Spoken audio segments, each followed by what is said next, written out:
of college hoops, including one of the most iconic moments in tournament history yesterday from UConn's Braylon Mullins game winner over Duke. On Saturday, Illinois will take on UConn at 6:09, followed by Michigan versus Arizona at 8:49 from Lucas Oil Stadium in Indianapolis.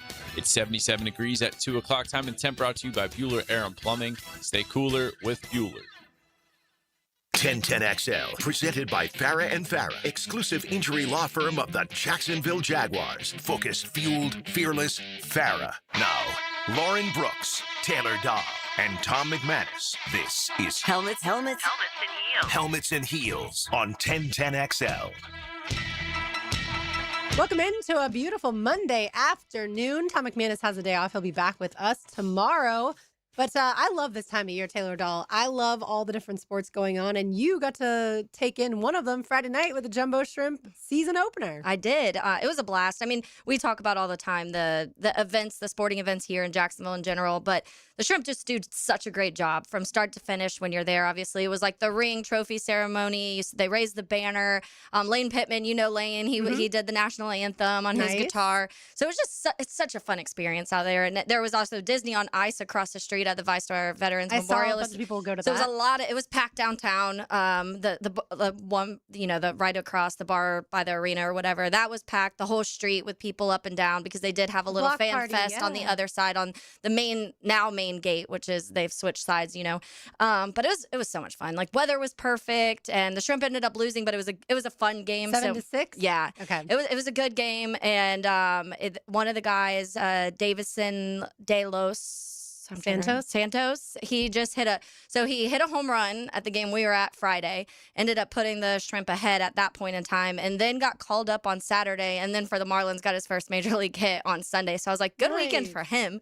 And unfortunately it was because Christopher Morel got hurt, so he got recalled by the Marlins. But it was a blast. They ended up winning the series, so that's good too. But it's just this time of year, and I'm a baseball person, so it's a little different. The moment baseball season starts, Major League Baseball starts, it's just, okay, well, baseball every day for me pretty much is what it looks like. And the Cubs lost their series against the Nats, and that wasn't really fun. But I'm not in the panic mode yet. No, nor should you be. The Rays, by the way, have the Major League Baseball lead with hits, 41 hits, and they lost their series. They lost 2 out of 3, just one on Sunday, yesterday for the first time. So, that's unfortunate, but, it's like you said, it's a long season. It's a marathon, not a sprint.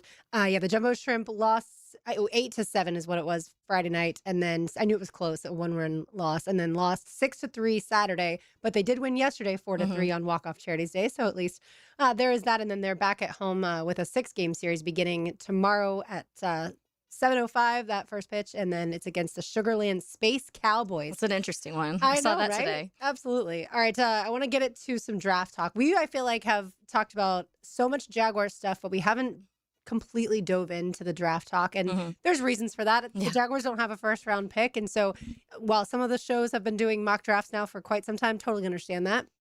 I think we've been dealing with just other things, whether it's the James Gladstone talking about the comp picks, whether it's, free agency before that. But I do feel like now that we're just a few weeks away from it's kind of time. From the draft, that we need to start figuring out not necessarily who the Jaguars are going to take at pick 56, but what prospects might be available at pick 56. And so I remembered when it came to the Senior Bowl, when you talk about the Jaguars 2025 draft, 8 out of the 9 players were Senior Bowl attendees. The only one who wasn't was Travis Hunter, of course, the first pick. But every other player that they picked was at the Senior Bowl. Yeah. So I got to thinking, we should probably look more into the guys that did really well at the Senior Bowl, and then compare and contrast that to the mock drafts that are now coming out with Matt Miller's 7-round mock on ESPN and Chad Ryder from NFL.com, his 4-round mock. So obviously not all the prospects are going to be in the 4-round mock draft, but certainly the 7-round mock draft, a lot of these guys will fall at some point in time. So which position group would you like to start off with, Taylor Dahl? We've got running backs, wide receivers, edges, and tight ends. And the reason that we have these 4 is I went through and read all about the Senior Bowl standouts. So whether you looked at Bleacher Report, I looked at a bunch of different ones. But basically, guys that performed well in the Senior Bowl, those were the guys that I kind of circled and then went more into, their combine, if they did attend the combine, their combine results and things like that. Yeah, I think that when you talk about, I don't know if at 56 anybody's thinking about a running back, but I think the running back is fascinating for the Jags this season because, I mean, we've heard obviously with the Bashaw Tootin, but you just didn't feel like you maybe saw enough of it, enough carries to be confident that, yes, this can be your from start to finish running back number one. And then they bring in Chris Rodriguez and they pay him some money. And so people are like, oh, okay, well, is this a true competition at one? And then you hear some people saying, you know, he wasn't really used as much or like he should have been in his time in the NFL so far. And then you hear other being like, there's a reason for that. He's not really a running back one. He's more of a, you know, rotational, can do some things good, but isn't going to be one of those top guys. And so it's such an interesting room. So I think we should start with running back just because I don't think technically they'd be using that 56th pick, but I do think the running back room in something like that when it comes to the Senior Bowl and being able to evaluate that type of position group there, I think is you see a lot of value in that. Okay, yeah, we'll start there. And since you mentioned C-Rod, Chris Rodriguez, I saw Ryan O'Halloran is at the NFL League owner meetings.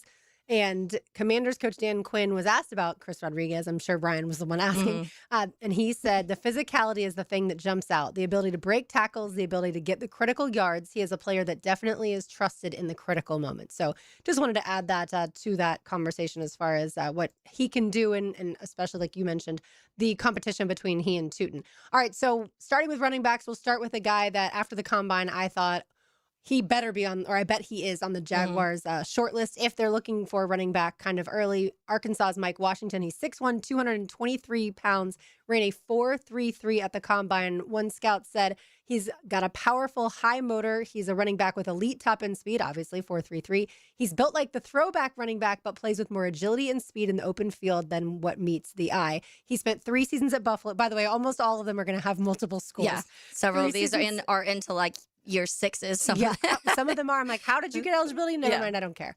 3 seasons at Buffalo, 1 season at New Mexico State, and then at Arkansas, he led the team with 1,070 rushing yards on 167 carries, and he tied for the team lead with 8 rushing touchdowns. I'm going to guess that the person he tied with was the quarterback. I didn't look into it, but that's my guess. So in Matt Miller's 7-round mock draft, he has Mike Washington, the running back, going in the 2nd round with pick 64 to the Seattle Seahawks. Chad Ryder's 4-round mock draft has him going in the third round, not third overall, in the 3rd round with pick 96 to the Seattle Seahawks. So obviously the Seahawks are interested in a running back at this point in time after losing Kenneth Walker to the Chiefs in free agency. And Zach Charbonnet is going to be dealing with that ACL injury.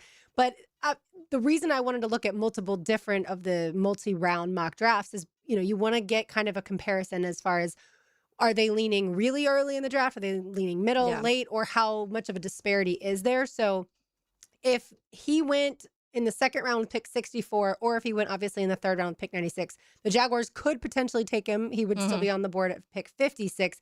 I think if they're going to get a running back, I'm with you. I don't think it's going to be pick 56 unless they absolutely love Washington Jr. But I would think if they could get him with one of those 3rd round picks in the 80s, then I feel like that would be really good value. Yeah, and when you go through to the PFF draft board, he is the 3rd highest running back on their rankings. But like we've said before, it's Love and Price. And then there's a big shift. For example, we know Love, he's their 3rd overall ranked prospect. And then Price is 56th overall ranked prospect. And then Mike Washington Jr. is 71. But that's still, it sits right in that range that kind of we're talking about. And so I do, if he's sitting there, I think that they are thinking about that. And I guess it depends where they feel like they are in the running back room, of course. But I do think like we live in this world now. We've seen it from this regime already last year, that they don't mind reaching a little bit if they feel like they're immediately filling a role that they feel like is valuable. And so some of the things that I've heard and read about him when you talk about because he went from Buffalo to Mexico State, as you mentioned, part of that was because he wanted to be in a run-heavy offense because he was like, well, I'm not really using my full ability at Buffalo, so I want to transfer, and I'm going to transfer into somewhere where I know I'm going to get a lot of carries, and it's a big part of the offense, and that's kind of what happened with him. But I mean, you mentioned his size. He's big. He's speedy. That's what they kind of link to him being. They say reliable hands and like checkdowns and things like that. That's something that we've been having a lot of conversations with. The one thing I will say is the 2 knocks that I've heard on him. The ball security, he has 10 fumbles in the last 3 seasons, 3 last year. So but we had that with Bashaw Tootin too. and they feel like that's something that they can fix here. And his pass pro, I've heard, needs a lot of help too. And so we've got LaQuinn Allen, so that's we're good in fine. that. And so that's why I'm like, if you can say, we already clearly they're not scared to draft somebody who has some fumbling issues and feel like they can fix that, because that's one of the conversations with Tootin. And so if your two knocks are pass pro, where you feel like you have a guy that's his specialty, and then you're confident in kind of developing or undeveloping some of those issues when it comes to the fumble issues, then I think he fits perfectly in this offense. A couple of the links they have is a Quinshon Judkins and a Brian Robinson are two of the kind of comps that I've seen for him. Which, by the way, it's funny, the Falcons have Bijan Robinson and Brian Robinson, so all the fantasy people have to beware. Yeah, I think he'd be a great addition to this running back room if the Jaguars, like we said, could get him with a valuable pick, a value pick there in the third round. I just don't see them going running back at 56. If you look back at the 2025 Senior Bowl standouts, Bashal Tootin and LaQuinn Allen Jr. were definitely two of the better running backs there.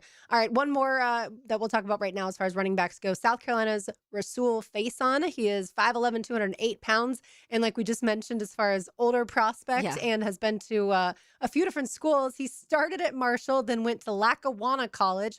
He had 2 seasons at Snow College, 2 seasons at Utah State, before he transferred to South Carolina. This past season, he did lead the team with 470 rushing yards, which means South Carolina did not run the ball very well. This past season, he had 3 rushing touchdowns.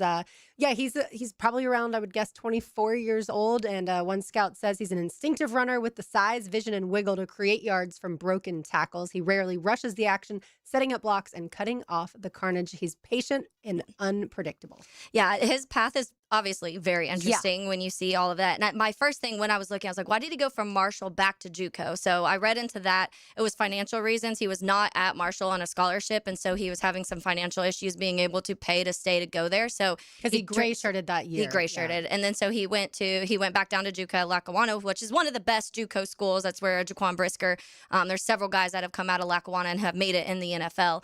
But then, so he's like a lot of stops for him. The one thing I think like South Carolina is where you kind of saw a step back a little bit. So it was like, was that because you had so many stops and so many offenses, or was it the SEC competition that all of a sudden you couldn't really do what you were doing at some of your other stops? And the quarterback didn't play well, and Nora Sellers did not play the well offense as a year. whole, we were expecting a lot more out of South Carolina this last season than we saw from them. But he's more of that physical type of back, and from everything that I've read about him. But they did say they believe he can be a 3-down back. He's a little older, a little more tread because of the amount of time in college. So how much do you factor those things in? Maybe they factor it in as, this is experience. And I think different coaches look at that differently. For sure. So in Matt Miller's 7-round mock draft, he goes in the 6th round with pick 210 to the Chiefs, which would be interesting because obviously the Chiefs just added Kenneth Walker, and then he's not in Chad Ryder's 4-round mock draft. So there's a couple more running backs, but neither of them are in either of the mock drafts, so we'll skip them for now. And when we return, we'll get it to wide receivers. There's a Notre Dame guy mentioned there, so we will talk about that. Like I said, went through the Senior Bowl standouts for this past Senior Bowl and wanted to get an idea of where those guys are in these mock drafts so we can have an idea of what prospects will be available for the Jaguars there early in the NFL draft, and late actually, as far as especially those 2 running backs, since they didn't make it in either of those mock drafts. You're listening to Helmets and Heels on a Big Chief Tire Monday. It's 1010XL 92.5 FM. Jaguars football lives here. Listen, we sticking together. 1010XL. Spring is in the air, and Alev's long-lasting pain relief is here to keep you moving. The days are longer and the flowers are blooming. Whether it's gardening, yard work, or just spending more time outdoors, spring is a way of getting us moving despite any body pain. That's where Aleve can keep you going. With just 1 dose, Aleve gives you long-lasting body pain relief for up to 12 hours. From sunup to sundown, Aleve's got your back. Try Aleve. Use as directed for minor aches and pains. It's a Helmets and Heels Big Chief Tire Monday. Ready to dance? Right now on Hard Rock Bet, new customers get paid double winnings on your first 10 bets. And we'll keep you dancing all tourney with 2 profit boosts for every day of hoops. That's right. All customers can get a parlay profit boost and a live bet profit boost from now till they cut down the nets. Double winnings, daily dancing boosts, only on Hard Rock Bet.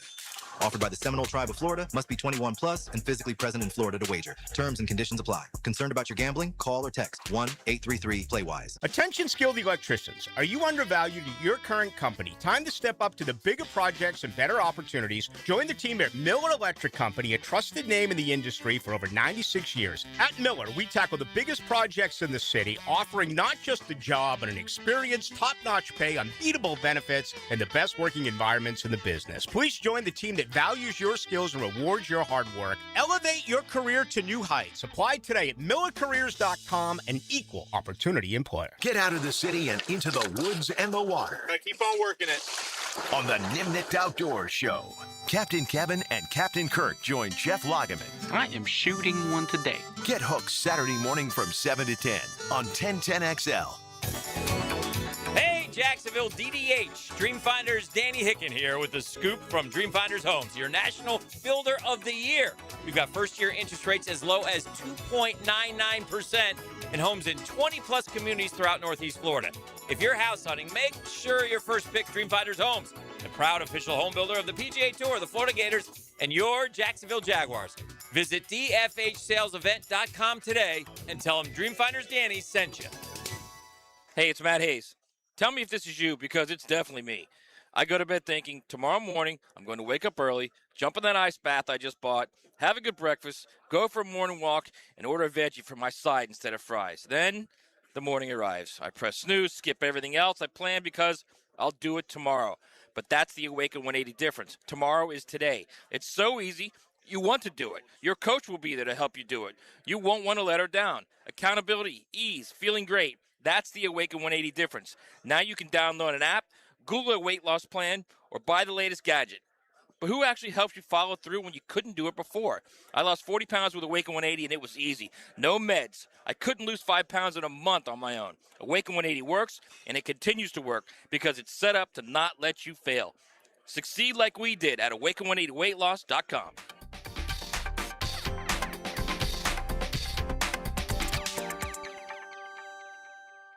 1010XL, presented by Farah and Farah, exclusive injury law firm of the Jacksonville Jaguars. Still, present, ready. Farah doesn't flinch.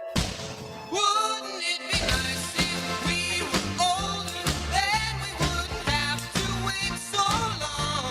And wouldn't it be nice to live together in the kind of world where we belong? Beach Boys, RJ. I feel like you always have to be in a good mood when you hear the Beach Boys. Oh, yeah. It does. It makes me want to have a tropical drink. I love it. It does make me want that. For me, that's like Jimmy Buffett. Anytime I hear a Jimmy Buffett song, I'm like, oh, that's to me like vacation music. For sure.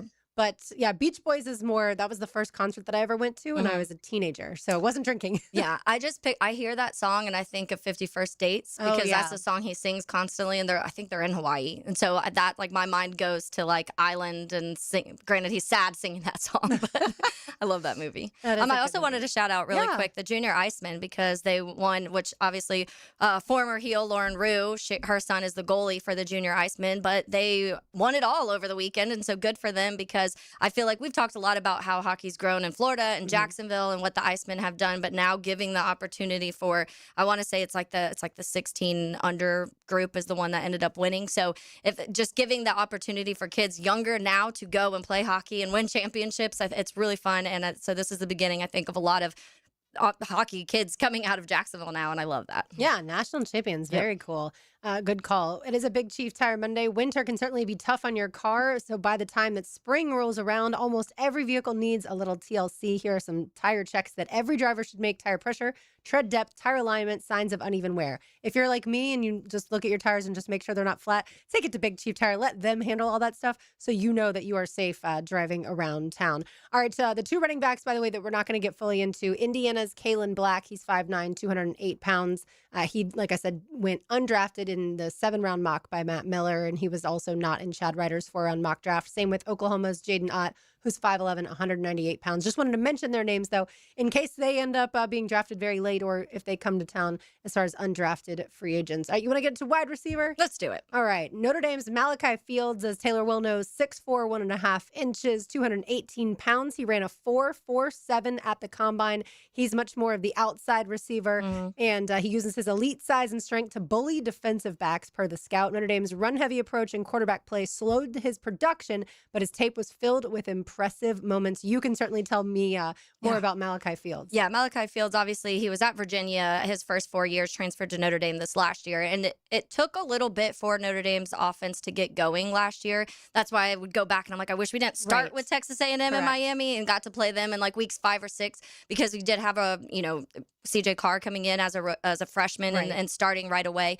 And so it took some time, but once like you're about into week 5, where I remember being like, okay, CJ Carr is going to be really good, and this offense is starting to open up a little bit, but it did take some time. And they still, I think, to help CJ Carr, did lean into the run. And you have 2 running backs that are probably going to go in the first round, so why wouldn't you?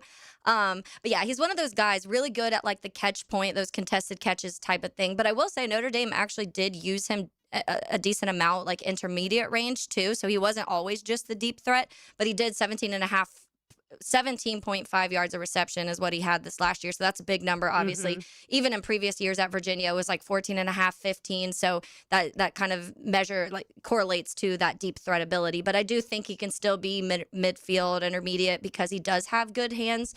He's also really good that Notre Dame used him quite a bit in his blocking ability. So that's something that I think this coaching staff the Jaguars really love that versatility for sure. Love seeing somebody who's able to do that, and he showed his skills a lot in that with Notre Dame last year. The one thing I will say is there's similar critiques on him with Brian Thomas Jr. as the get off. They say his get off on the line was a little slow. Okay. And so I don't know if that, you'd have to talk to somebody a little bit more in depth of, is that like a physical attribute? Is it just like not having that quick twitch right away? Is it something that they think they can develop out of him? I don't know, but that was one thing that I heard quite a bit last year, is just getting off the line a little slow.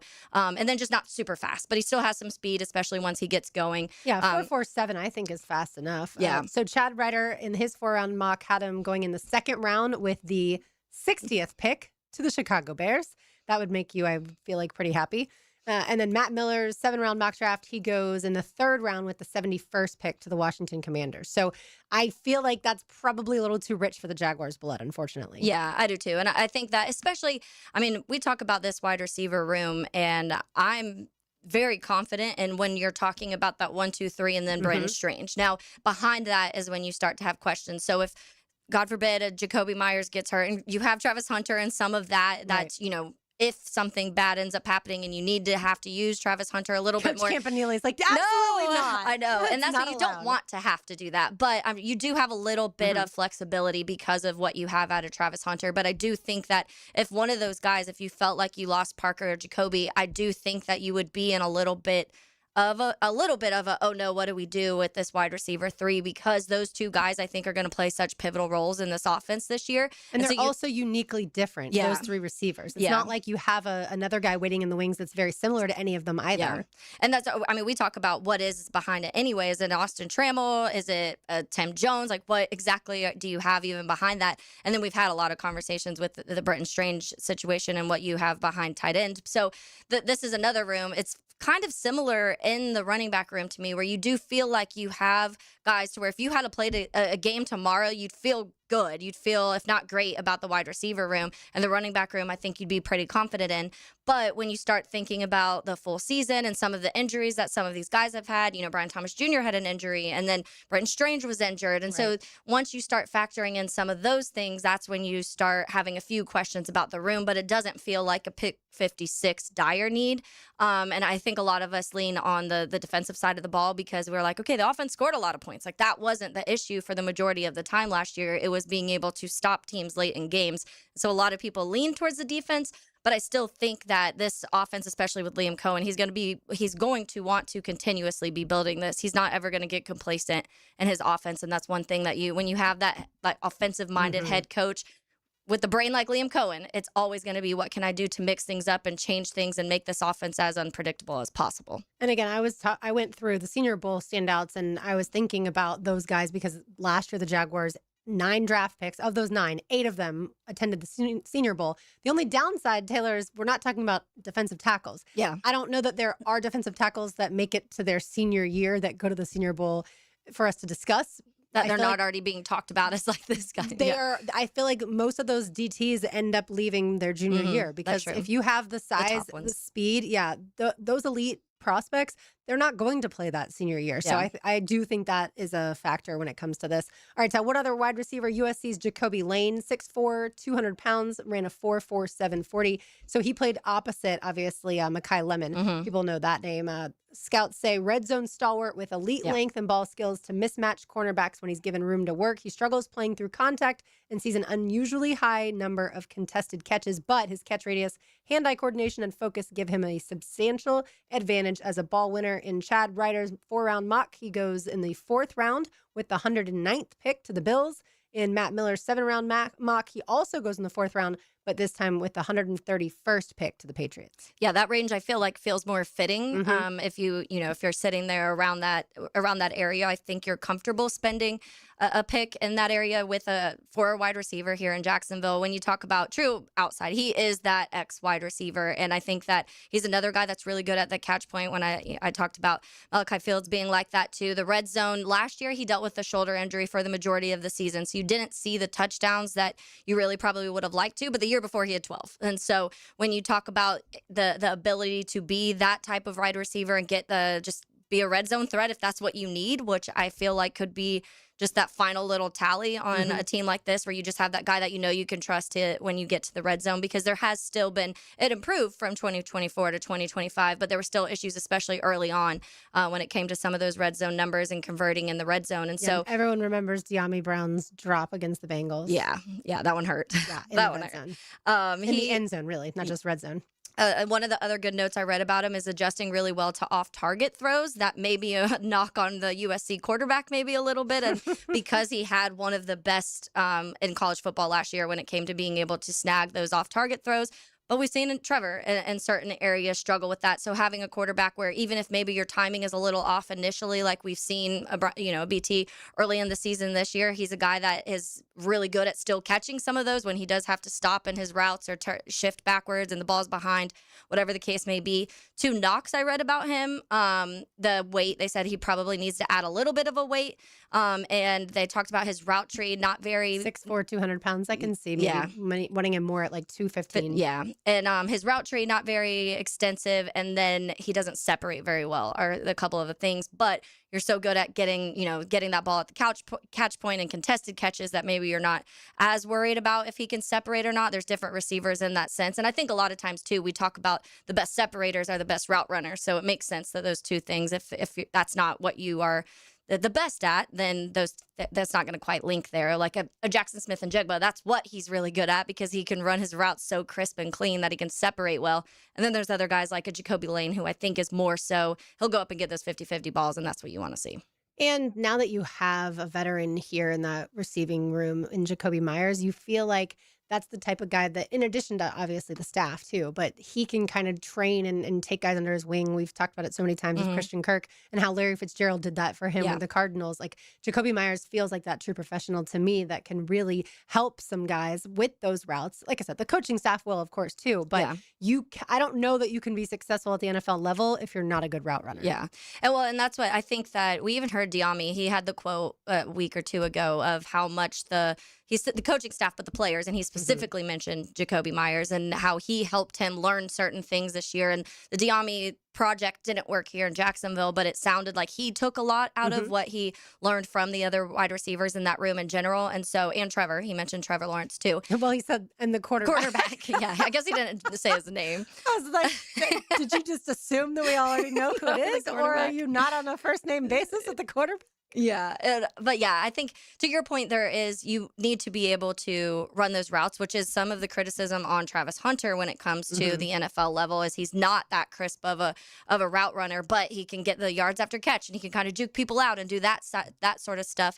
And so I do think there's receivers that you just will identify as being the crisp route runners, and then you have the ones that are like, well, maybe it's not the cleanest, and they can, the route tree is extensive, but they're better at just going up and getting the ball. And I do think you have, to your point, we have all of those categories on the team right now for the most part. So adding somebody that can just be a red zone threat, I think would be huge for this team. How many of these guys that we've discussed so far between the running backs and the receivers that are the Bears interested in?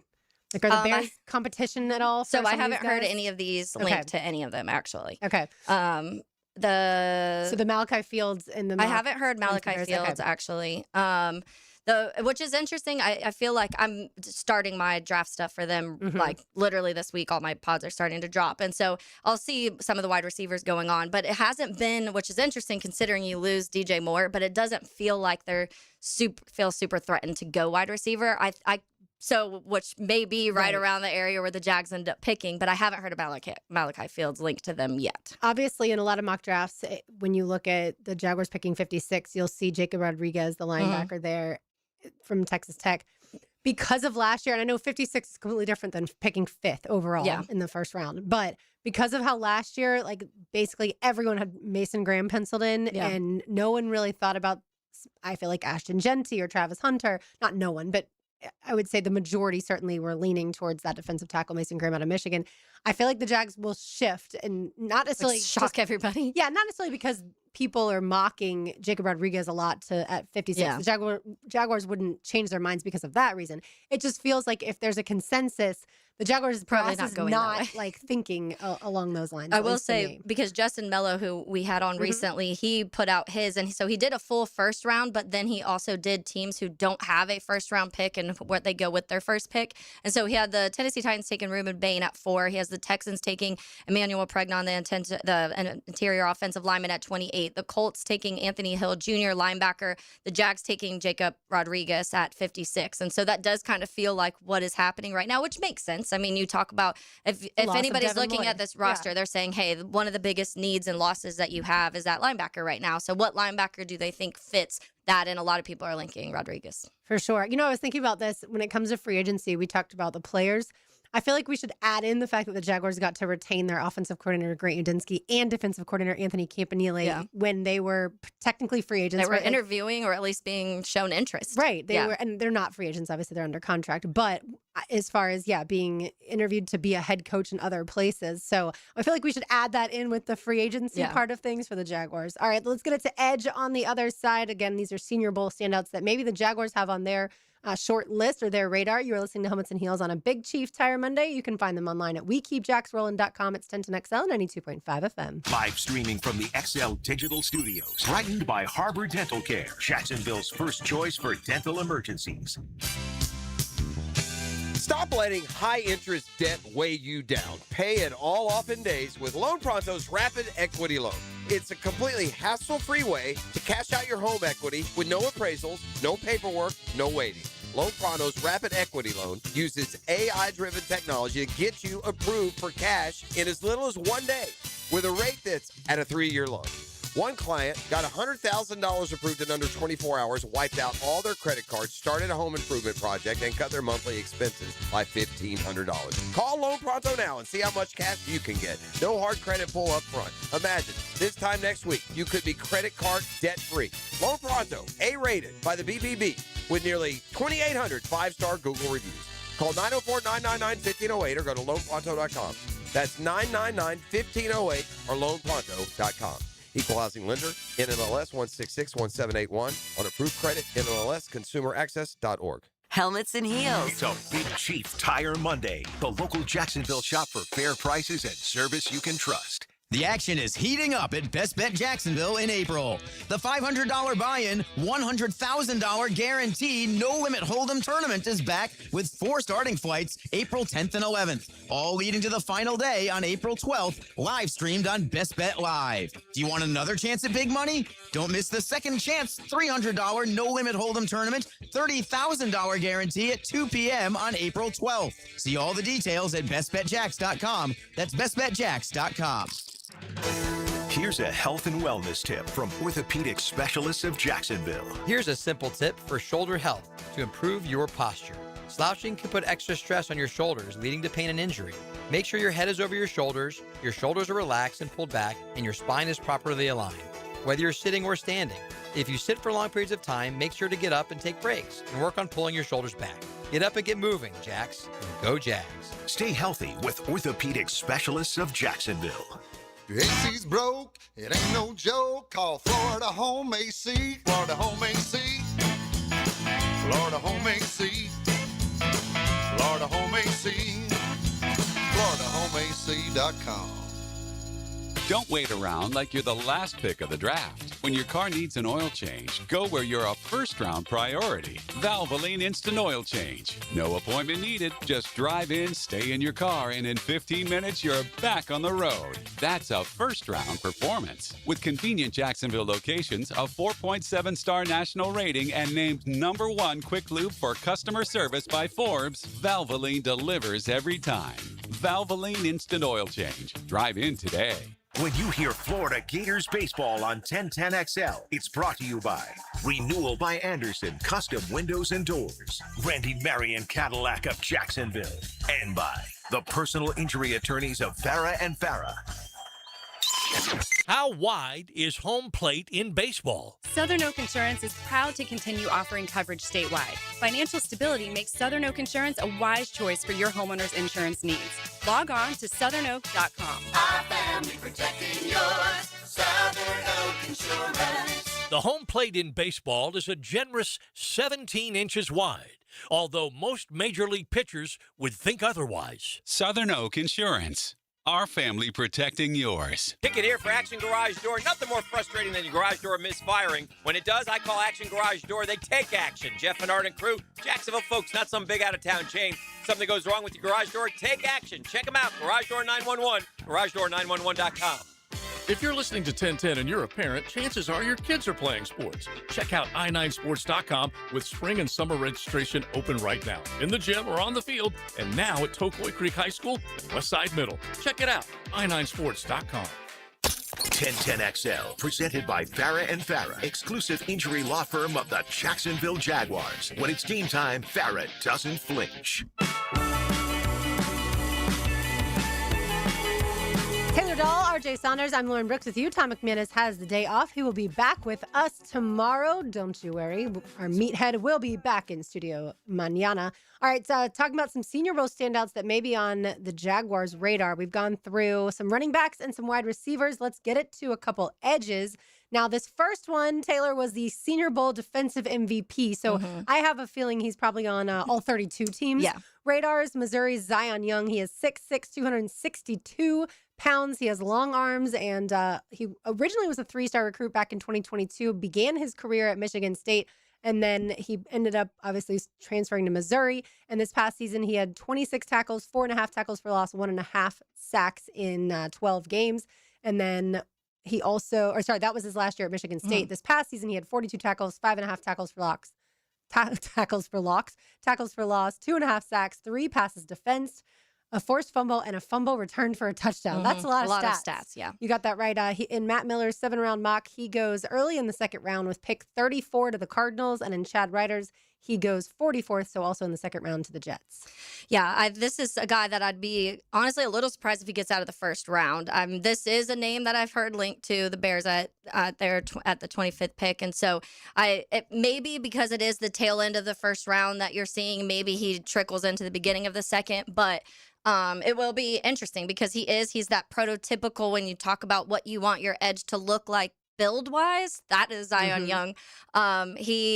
When you talk about the progression through college and him getting better, he had the 4th best sack rate in the SEC last year. So that's a number that you're obviously looking at because we're not talking about pressure rate, sack rate. That's a big thing. I think that when you talk, he's really good against the run. That's some of the things that I've read about him in the positive light. He's versatile. He can put his hand in the dirt or stand up.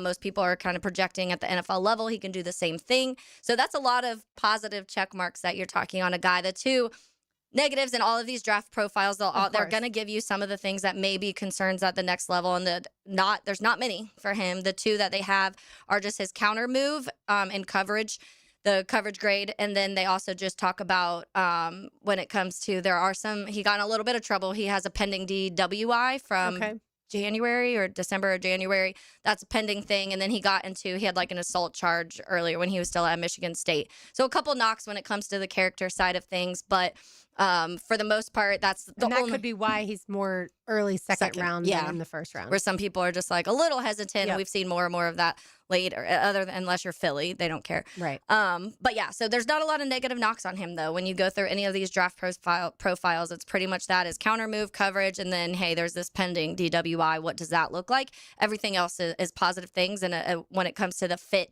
of him, I think perfect, because we talk about the versatility and how much we've said we feel like you have guys on this roster already, like a Trayvon Walker, that if you need to move inside, you can. And so I do think that this type of player who also is versatile is one of the best things that you could probably add when it comes to the edge rushing or the defensive line in this team. And so this is the type of guy where if the Jaguars are interested in him or really interested in him, they're going to have to probably package some of those third rounders to move up a little bit. Yeah. And if he's going to go in around pick 44, then you're not moving that far and you're not having to give up that much.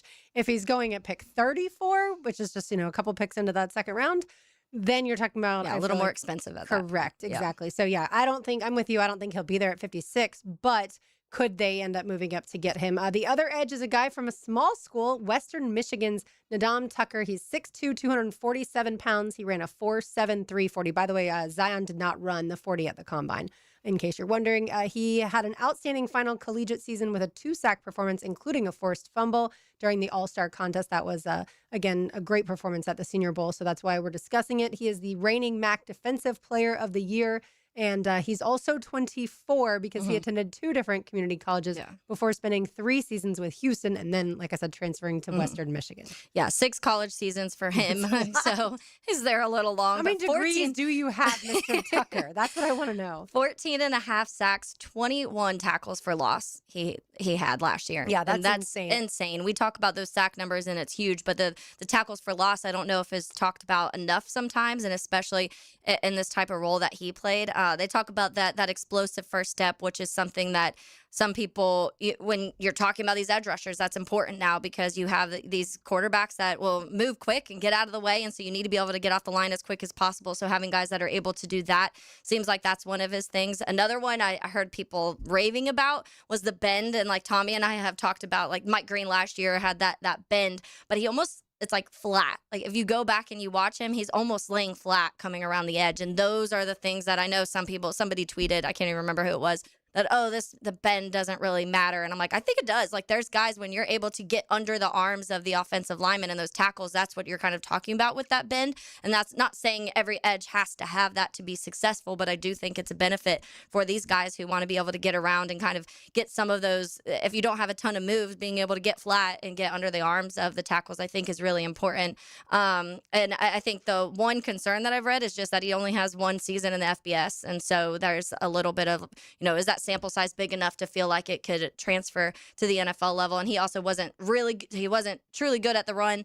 I don't know if that's something this defense is technically really worried about because they were really good against the run last year. So if you have a guy that you feel like you can develop into that role a little bit more, I don't know how much they'd lean into that. So in Chad Browder's 4-round mock draft, he has Tucker going in the 3rd round at pick 93 to the LA Rams. And in Matt Miller's 7-round mock, he has Tucker going in the 6th round with pick 182 to the Bills. Of all the prospects that we've discussed, that's by far the one with the biggest disparity, going in the 3rd round or going in the 6th round. That's a massive difference, but that's because I do think, to your point, only 1 season with Houston prior to that, or 1 season with Western Michigan prior to that.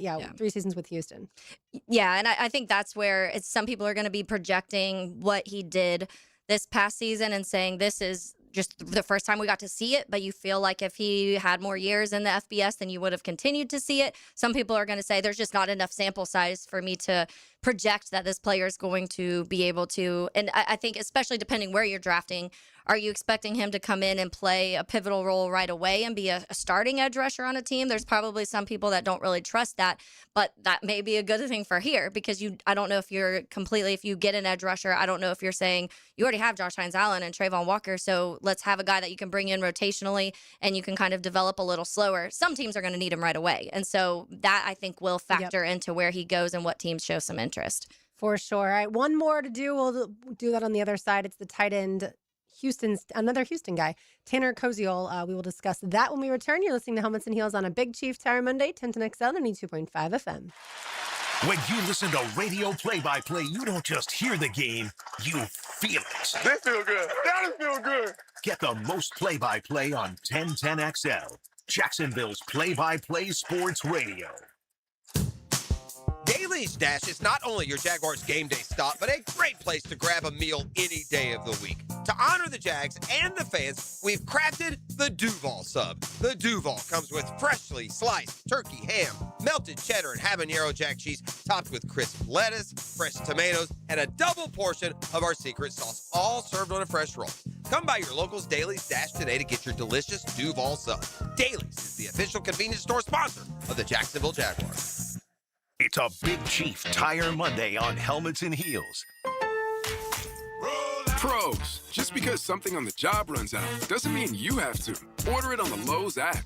My Lowe's Pro Rewards members get free same-day delivery on eligible orders over $25. Get the fasteners, hardware, or tools you need to keep the job moving. Order by 2 p.m. and get eligible in-stock items delivered right to your job site by 8 p.m. Members get more at Lowe's. Loyalty program subject to terms and conditions. Subject to availability. Restrictions and terms at Lowe's.com/shipping terms. Subject to change. Baloo here for Smunez Vision. Why Smunez Vision? Well, I've been with Dr. Neil Smunez now since I got back to Jacksonville in 2006. 37 years of experience he has. Smunez Vision is a family organization that focuses on personal high-quality medical and surgical eye care. Dr. Catherine Smunez is fellowship trained in cornea and cataract surgery and all refractive surgery. Combined, that's 30 years plus in laser eye surgery. Visit SmunezVision.com today. Here you can see. Looking for golf that doesn't feel like golf? Welcome to Pine Royale, Callahan's new golf entertainment destination. Play a 9-hole par 3 course, compete in TrackMan-powered driving bays, and get ready for all-new 18-hole mini golf coming soon. As the sun goes down, the course lights up. Add in great food, a full bar, and space to hang with the whole crew, and suddenly golf feels a whole lot more social. Search Pine Royale Callahan and come play today. Hey Jacksonville, David Garrard here. If you want a street-legal golf cart that's built with quality and style, check out Dynamic Drives and Designs in Jacks Beach. They have new, used, and fully customized carts from the top brands like Atlas, Dodge, and Pilot Car. Every cart gets a complete expert inspection, so you know it's ready to hit the road. Their team can help you design the perfect custom cart that fits your style and needs. For your custom golf cart, visit dynamicdrivesdesign.com today and see your perfect ride. Get ready for spring turkey season at Green Acres Sporting Goods. Find shotguns trusted in the field from Browning, Beretta, and Benelli. Plus, the newest bows are ready to test shoot from Hoyt and Matthews. For over 55 years, Green Acres Sporting Goods has helped Northeast Florida hunters gear up with confidence. Stop by Green Acres today at the corner of Normandy and Hammond Boulevard, or shop online anytime at greenacresporting.com. Alert! Alert! Termite swarms are active right now in Jacksonville, and once they get inside, damage can happen fast. Termites don't knock, they silently attack the structure of your home, leaving behind costly repairs and long-term headaches. Protect what you've worked hard for with the proven protection homeowners trust. Terminix with advanced termite treatment and prevention solutions. Visit Terminix.com and schedule your free termite inspection today. 1010XL, presented by Farah and Farah, exclusive injury law firm of the Jacksonville Jaguars. Focused, fueled, fearless, Farah.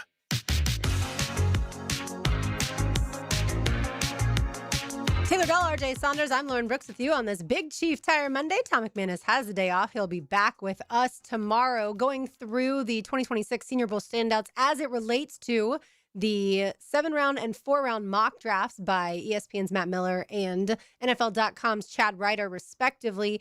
We're not just talking about the Senior Bowl that happened in January. To talk about the Senior Bowl, it's because now much more of these mock drafts, especially the multi-round ones that affect the Jaguars, or at least have the Jaguars finally included, are coming out, and that is exciting stuff. All right, Taylor, we will get it to Houston's Tanner Koziol. He is 6'6.5", 247 pounds. He ran a 4.7 40.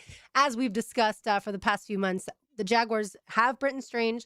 They re-signed Quentin Morris, but not a whole lot after that.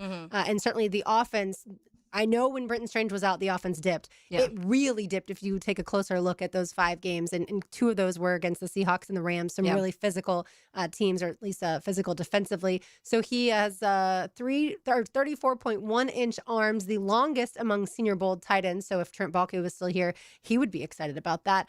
He's got monotonous route running and average play speed that leads to an excessive number of contested catches, but his soft hands and overall ball skills help to bring them in at an impressive rate. He appears to lack the technique and toughness necessary to become a functional run blocker against pro competition. So there might be one negative, but as far as, and again, that's what the scouts say, as far as the mock drafts go, in Matt Miller's, he is going in the 7th round with the 250th pick to the Ravens, and he's not in Chad Ryder's 4-round mock draft. Yeah, I mean, I think that when you talk about, and this is just in reverse, because we've had the conversation about why we feel like the Jags may need another tight end, but how much of the conversation the last few years, and you do feel like it started to level out a little bit last year, but the conversation surrounding the Jags allow so many yards to the tight ends, and like it's been this conversation for years now, and there's other teams in the league that struggle against that.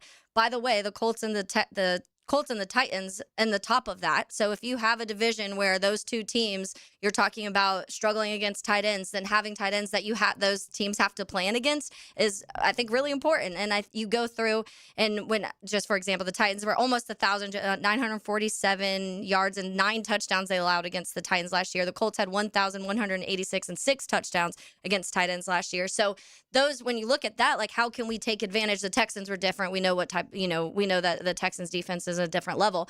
But when you're talking about game planning in a division against these teams and having tight ends, and yes, I think Brenton Strange, we've both said this the last couple of weeks, can be one of the best tight ends in the NFL, but we're seeing so many teams now have the multiple tight end, true pass catching, but also can block and do all of the other things. Let's just say true tight end on the team, because I do think that you have other ones where it's like, here's our tight end, and then here is a guy that's a blocking tight end, and maybe he'll catch a couple passes every now and then.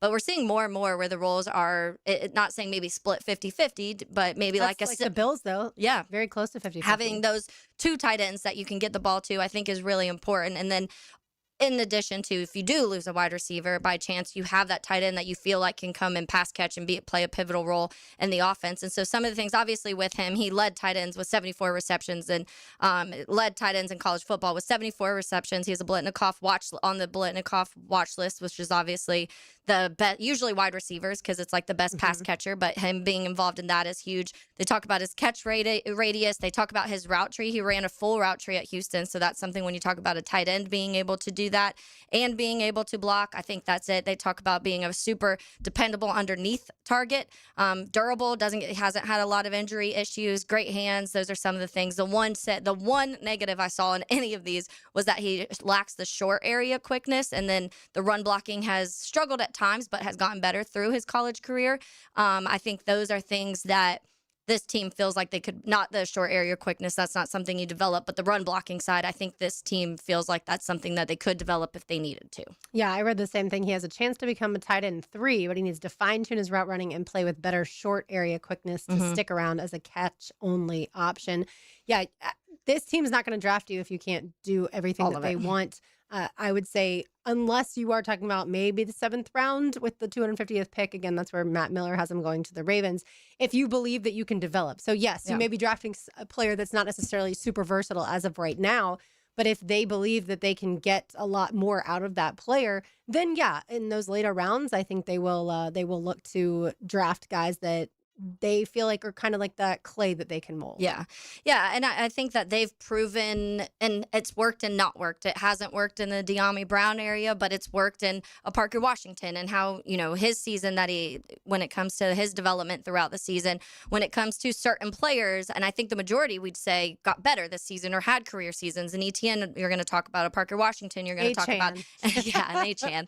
That's going to be, I don't know if I'll ever be able to do that. And that's but fine. I do think that Jacoby Myers coming in and fitting into the offense as quickly as he did, and then that opening up kind of everything really shows what this offense can do. And they do feel like they're not scared to take chances on some of these players, because they do feel like the coaching staff is very very good at being able to mold them into the type of offense it is. And Liam Cohen, throughout his time, whether it was with the Bucks or whether it was in college, is kind of known for being that guy that maybe like you get the best out of certain players. You talk about a C-Rod, you talk about Will Levis. These are guys that maybe you haven't seen outside of that, but the time they're with Liam Cohen is the time that you see their career best. And so I think that's what this coaching staff looks for sometimes, is the just understanding that they have coaches they feel like can develop and continue to develop these players, even if they're not here's the top 3 tight ends in this draft. They feel like they're able to get the most out of them. Absolutely. So Ryan O'Halloran is at the NFL owners meetings in Phoenix. And speaking of Liam Cohen, Rams head coach Sean McVay, of course, Liam used to work with Sean. He just wasn't the offensive play caller because Sean McVay was. He said, quote, "A great coach, you could see that team took on his personality. I watched Jacksonville, and a lot of the things they had on display are what I would hope you would see when the Rams play, and that's a testament to Liam." So I feel like those two guys are always going to have some serious competitiveness with one another. Obviously, the Rams got the better end of the Jaguars by far this past season, but I think that's interesting when it comes to Sean saying he got to see the Jaguars do things he would want his team to do. That means that Liam, as we already knew, he was kind of a step ahead when it comes to that offensive play calling, but the formations especially. Yeah. And I mean, I think that the McVay tree we talk about so much, and there's a reason for that. I think that the adaptability that all of those coaches have proven to have, and same with Kyle Shanahan, because you talk about injured players and it feeling like you don't have a major drop-off when even with the Jags, you talk about, there was a fallout when Brenton Strange wasn't here, but they were still scoring points late in the season when they were dealing with certain injuries. And so I think that there's so many factors into coming to being able to adapt as the season goes. And that's why Sean McVay's been able to do what he's been able to do. That's why Kyle Shanahan every year when they're missing half of their offense is still able to score points and win.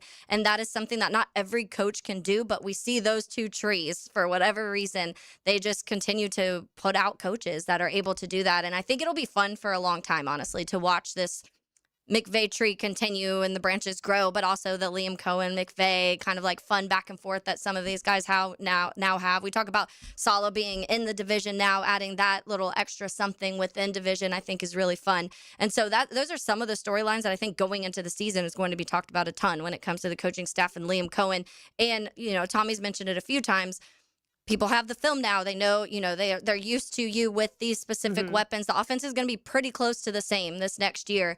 And so how much can you adapt now and change to what people, the defenses are going to be preparing for? Yeah, the same personnel-wise outside of, the running back, I would say. But certainly Liam Cohen also is in the lab, right? Yeah. Like he's able to go back, see what worked, what didn't work. We talked about the screen game. At the beginning of the season, it was a heavy screen. Change that. And then, that wasn't working. So we're leaning into the run when maybe you didn't. Exactly. Maybe rewatching that Bills game. One other note from the owners' meetings from Ryan O'Halloran of the Times-Union. Vikings head coach Kevin O'Connell was asked about Grant Udinski and his quote, "He's so unbelievably gifted in his ability to look at the game. His future is so bright," end quote. Because like we talked about, he had at least gotten one head coach interview this past season. So just good stuff there from Ryan. And obviously when the league gets together, everybody pays attention. Oh, yeah. I had some friends ask me about the Jaguars schedule over the weekend, and I was like, it's not out yet. So we got a couple of months, actually. I can't plan my life yet as far as the fall is concerned. All right, more to do on the other side, including some college hoops. You are listening to Helmets and Heels on a Big Chief Tire Monday.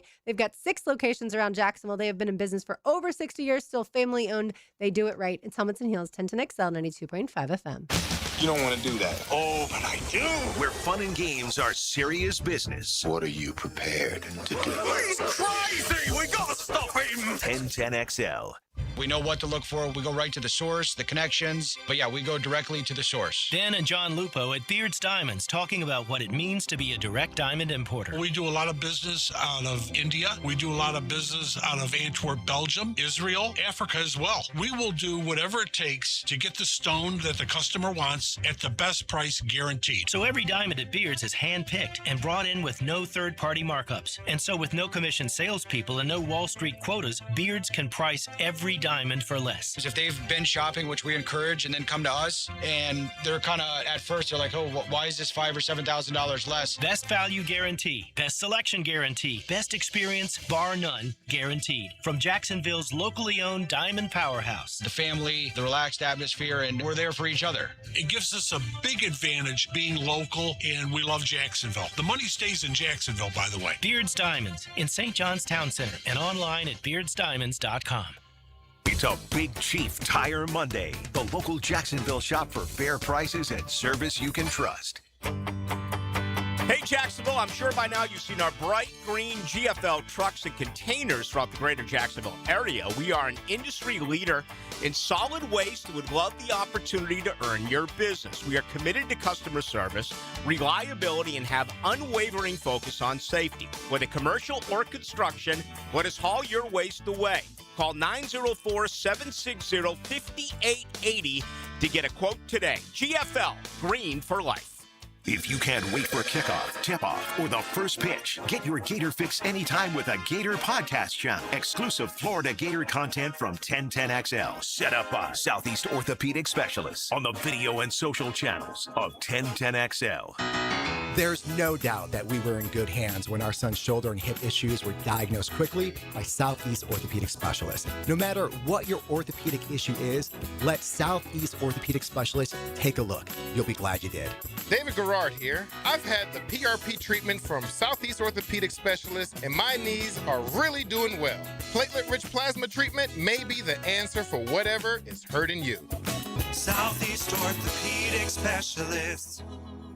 Home of the Jaguars. WJXL AM Jacksonville Beach. WJXL FM Jacksonville Beach. Like many football fans in Jacksonville, I love defense. Hi, I'm attorney Lee Lockett, and I'm here to tell you that defense in the courtroom is important as well. That's because penalties for DUI are much more serious than penalties on the gridiron. If you or someone you know is facing a DUI, call us for a free case analysis now. Know before you blow 858-9818. Put my more than 20 years of experience to work for you. Office is Jacksonville, serving all surrounding counties. Call 858-9818 or go to knowbeforeyouBlow.com. The Golf Club of Southampton is gearing up for brand new greens and a lot more. And now's your chance to save on membership before the fee increase. Take advantage of $1,000 savings if you join before the work starts in late April and before the initiation fee goes up. It's a great deal, plus $500 additionally in Pro Shop credit. Don't miss out. All the details are at golfsouthampton.com. Become a member now and save big. The course is in great shape, so head on out to the Golf Club of Southampton. Call 287-PLAY and get on the tee. At G&H Tires and Service, the G stands for great pricing. The H, well, that means honest service. For over 20 years, Roger and his team have helped Jacksonville drivers stay safe on the road. Need brakes, oil change, AC not blowing cold? Well, how about a super affordable $36 oil change? Affordable brake jobs, AC checks before summer hits, alignments for all these construction roads, and even free check engine light inspections. Locally owned, community driven. G&H Tires and Service on Beach Boulevard. Whether you're undertaking a major home renovation or just a simple repair request, American Electrical is your 5-star Jacksonville-based electrician to get the work done right. Experienced design building department working seamlessly with their electrical contracting department to help you create beautiful lighting spaces and electrical plans that make your house flow. And remember, with American Electrical, it's wired right at a fair price. Call American Electric at 737-7770. Look for that red, white, and blue eagle on the side of their truck, and you'll know it's American Electrical.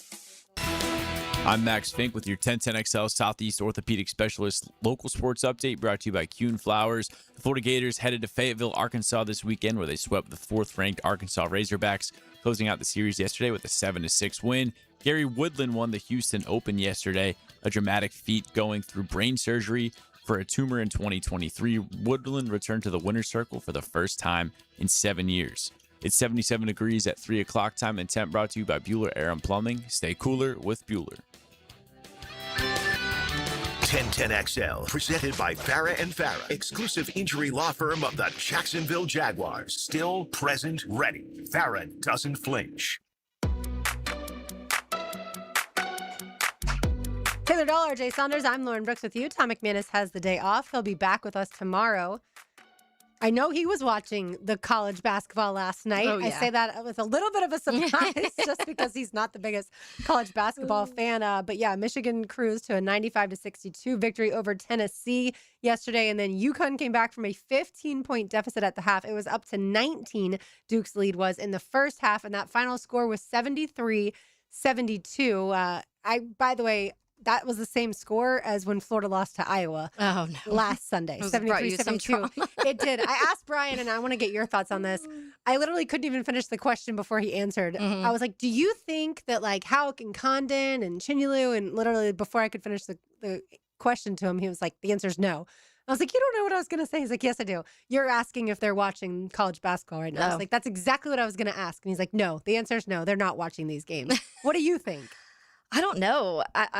I guess I didn't play college sports, so it's hard to be in the mind. I want to say yes, but I feel like maybe after you lose that way and you have a higher expectations of how the season should have gone, then maybe you are just like, I need to take a step away and not watch all of this. But I feel like, to me, a lot of these guys just love basketball. And so being able to, it's not your team, but continuing on to watch some of these guys, they've probably played with some of them at other times or know them in different ways. And so it's interesting to me to just completely shut it off. But I've never been deep into a college, sporting championship to where, where you get heartbroken and you have to completely shut it off. I've done it watching sometimes where it's just like, I don't know if I can even continue to watch this after, whatever happened. Like after the double doink, I was like, I don't even want to watch any more of the postseason because this isn't fun, And we end up getting, in this line of work, you end up getting drawn into it because we love sports in the first place. That's why we do what we do. So even though I said I'm not watching any more college basketball. And then of course it's whether it was the Sweet 16 to the Elite Eight, now I'll watch the Final Four, of course, even though I'll be upset the whole time. So UConn Silas Demery Jr. missed the first free throw. And I thought, okay, that's it. Like down by 3 with about 10 seconds left to go. There's no way UConn can win this game, even though, yes, it was only down by 3. But still, I just thought Duke had the ball. Like they're not going to have a turnover. Boozer, the younger, or not younger, they're twins, but the not as famous Boozer, the other Boozer's not going to turn the ball over. Like they're too smart to do that. And then obviously that happens. And then Braylon Mullins hits the 3. I saw that he talked to SportsCenter and he said after the game that he thought his shot was just to tie it up. Like he didn't realize in the moment that was going to be the game winner. That is, I mean, the shot, first of all, is one of the craziest things I've ever, this whole sequence is crazy in general, but that shot in that moment is I feel like one of the more difficult things to do because it's just so split second. To your point, he didn't even know he was winning. So he just was like, let me tie the game and then we can figure out what happens afterwards. And then you win that game. But I do think that you have the conversation so much of Duke has done this multiple times when it comes to blowing these big leads and big moments. And they did it last year in the Final Four against At some point you have to be like, why does this keep happening? Right. And that's embarrassing.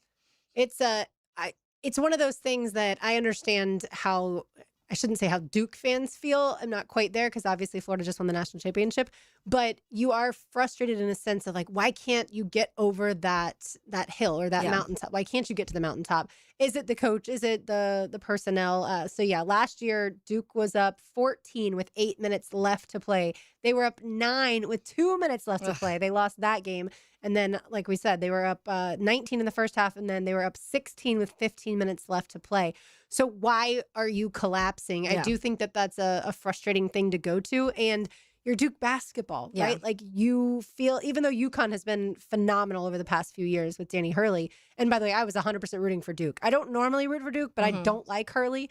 And I was about to ask antics. You that because it's very split on Twitter when it comes to who likes him and who doesn't like him. Yeah, probably because Florida has lost to UConn in the past, but also just his personality rubs me wrong. And so to get to see him just lose his ever-loving mind there at the end, I was like, oh, I did not want them to go on. Yeah, when it comes to, and this has happened in both of those blown leads, is there's just too many runs allowed. Like, and it's not like 14. It's like 7-0 run, 8-0 run, 6-0 run. You can't That's allow how teams get back in. Yeah, you can't allow multiple of those to happen in the second half, and then especially, let's say, just in the last 4 or 5 minutes, and that's when they keep happening to Duke. So at some point, you're having a conversation of why do you keep letting these these extensive like bits of runs happen, and then you're like that is what's leading to you losing these games. And so it sucks for Duke. I know when those fans have to be absolutely devastated because I'm pretty sure you're like, okay, there's no way you're going to let it happen again 2 years in a row. And then that shot's made, and it's just devastating. Both of those teams, Houston, obviously a really good defensive team. UConn and this team, they have guys that are clutch that you wouldn't expect to be clutch. I mean, Mullins is a freshman, and from where he was shooting that shot, it's ridiculous. But I guess, RJ, we'll let all the UConn fans out there get to hear that final call there on CBS last night. Got to cut and run through the ball. Who better than this guy? Get it into Boozer. Back for Sarr. Ahead. Boozer. That ball deflected and stolen by Mullins. Caravan, 2 seconds. Mullins tosses it up. It's good. We're point 3. UConn goes in front. Sorry, Duke fans, but that's the way it sounded last night. And then the Final Four comes up this Saturday. Illinois is a 2.5-point favorite against UConn. That one tips off at 6:09. And then the game that some people feel like is for it all, even though it's a Final Four game, both 1 seeds, Michigan and Arizona. Michigan, earlier I saw as a 1-point favorite over Arizona. That one tips off at 8:49. I am going to say I think Illinois beats UConn, and I think Arizona beats Michigan. So I'm actually, I'm going to go with the favorite in the first game, and then I'm going to go with the underdog in the second game. But it is just a 1-point line right now. And for Arizona, Michigan? For Michigan is favored. Yeah, I think that, I like Arizona. I mean, I feel like Michigan, obviously, what they did to Tennessee, you're kind of, I mean, there was no chance for Tennessee in that game. Yeah. And so you kind of, your eyes open a little bit with that. This side of the bracket was boring. I didn't like the right side of the bracket. You love the madness. I literally said when it started, I was like, I want no 1 seeds left. And at least I got 2 non-1 seeds in the Final Four. I'll take it. 3 in Illinois, 2 seed in UConn. Better than last year with all 4 1 seeds in it. But it just feels like that side, it's been like double-digit wins constantly every single game on that side of the bracket. And the other, we've seen a little bit more of the madness. So it's hard for me to predict that side. And it's as soon as I start to count UConn out, they're back in it. And that's what kind of makes me hesitate here. Because I initially was like, I feel like it's going to be Illinois. But I'm like, I don't know. UConn just keeps doing it. And they're like the cockroach that just you can't kill and just keeps returning. So and the teams they've beat all year, like their resume is really good. So it's hard to just push that out of the way too. And that's what's kind of lingering in my head right now. They won back-to-back titles not that long ago. That's the other part pretty of things. soon. Yeah. I just so wish it had been Florida, obviously, playing UConn on Saturday. All right, in college baseball, FSU is now up to 7th in D1 baseball rankings, but they did lose, and I know everyone saw this over the weekend. You and everybody else who saw it too, you just had to cringe. Miles Bailey, when I had asked y'all, like, what sport do you think this guy plays? Like before the season started, because he's so big. What is like 6'4", 270, what did we say? Like that.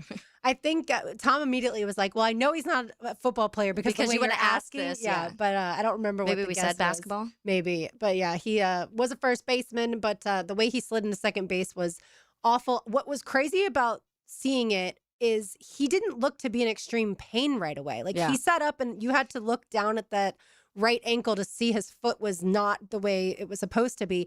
But he wasn't screaming or screeching. And so that part was like adrenaline. And then it's that moment where it probably hit a little later. That was it was terrible. His leg had to be air casted. He had to have surgery immediately. So my guess is it was some sort of a dislocation. I immediately thought of Jordan Travis, how different, but Jordan Travis's injury was so grotesque. And then Jordan Travis and FSU, obviously, they ended up still beating Florida and Louisville in the ACC championship, but then didn't make the college football playoff. And again, this is a little different because the season still has a long way to go, but it just sucks for FSU. That team rallied around Miles Bailey. I got to see him, like 6 feet from us the other night, last Tuesday night at the baseball grounds. And he's a gargantuan of a baseball player. Yeah, I didn't realize what I was watching at first. I feel like people need to put disclaimers when it's that because I can't remember the video I saw. The title wasn't like injury or anything like that. And so I just thought it was going to be a crazy play, and I see him sliding. So I click it just to watch that. And then as it like kind of, it's a far away, it's like zoomed out at first. So you just see him slide and you can't tell. And then they have another angle and you just see him slide straight into the base. And I was like, oh no, that's probably not really good. And then you see the foot and definitely not ideal. Did you see, by the way, the play over the weekend by USF getting out of the pickle? I did not. It was I'm trying to think of who they were playing. I sent it to like multiple friends. But they were all bases loaded. And so it's like a triple pickle that's happening. All 3 runners ended up safe on the bases that they were at originally, and so whoever they were playing had a really Charlotte they were playing. Okay. And so all 3 ended up safe, and I'm like, that coach had to be furious because they're all just like chasing each other around, and they're running back and forth, and then it's just like a normal pickle but with multiple runners, and usually at least one will get out or one gets home. Nobody got home, nobody got out. They all ended up back on the base they were. That's a boring pickle, as a matter of fact. It was one of the craziest things I've ever seen, and I'm like, okay, I feel like you guys need to work on your pickles this coming up weekend, because it was Charlotte who was trying to get USF out, and USF ended up getting safe on all of them, and like all the runners were just lit and like laughing, looking at each other after, like, are you safe? I'm safe. I feel like someone, like you said, someone's always out in a pickle. So that's interesting. FSU beat Duke Friday and Saturday. They did lose yesterday, and then they're back at it tomorrow night at Stetson. First pitch at 6:30. And Florida's back in the top 25. They are now 21st after sweeping Arkansas. Arkansas over the weekend was ranked number 4 in the country. They're now ranked 17th. And after Florida struggled at the plate, Florida ended up with 9 runs, 7 runs, and again 7 runs. Yesterday got 17 hits. Florida is at home tomorrow night against JU. First pitch at 6:30. So good stuff there. And we ended up seeing Kevin O'Sullivan mix up some pitching decisions. And so that's always interesting too. Cooper Walls had been the Sunday starter, and he decided to go with Russell Sandifer as the Sunday starter. And the reason that's interesting is Russell Sandifer was the opening pitcher, the starting pitcher against Florida State. So he was the midweek guy, but has played so well, had pitched so well that he got promoted to Sunday starter. So he pitched really well yesterday too. And Jackson Barberry again continues to be a phenomenal closer. And I love his nickname, Jackson the Barbarian. Yeah, I do love that. I love that. I feel like they're such a kind of confusing team right now, because it's like almost swept by High Point, but then beats Florida State, and then sweeps Arkansas, but gets swept, no hit by Alabama. And I'm like, I can't figure out what exactly is happening. I feel like that's a good microcosm, not a good, but that is baseball. A microcosm of baseball, but Sully's teams. I mean, unless he has the team that's winning the national championship, there's a lot of roller coasters, and it has some Florida fans frustrated at times. I say it's baseball. Wait until we get closer to the SEC tournament. One other baseball note: UNF swept JU in the River City Rumble, and UNF now on a 6-game win streak. UNF is at home tomorrow night against Georgia Southern. First pitch at 6:05. And like I said, JU is at Florida tomorrow night. So we'll be paying attention to that one. More to do on the other side. You're listening to Helmets and Heels on a Big Chief Tire Monday, 1010XL, 92.5 FM. Here's another look behind the microphone at 1010XL with Dan Hicken and Jeff Prosser. Did you expect this? No, I didn't expect this, and I didn't expect you either, to tell you the truth. Mornings on 1010XL. Plan A is definitely a loser. Let's go to Plan B. You got a Plan B?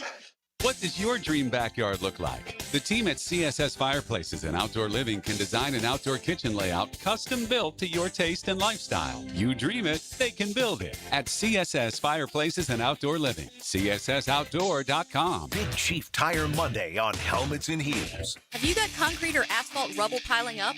Arcosa Crushed Concrete will pay you for it and recycle it. They're just minutes from Everbank Stadium on Talleyrand. Call Arcosa Crushed Concrete and get paid for what you don't need.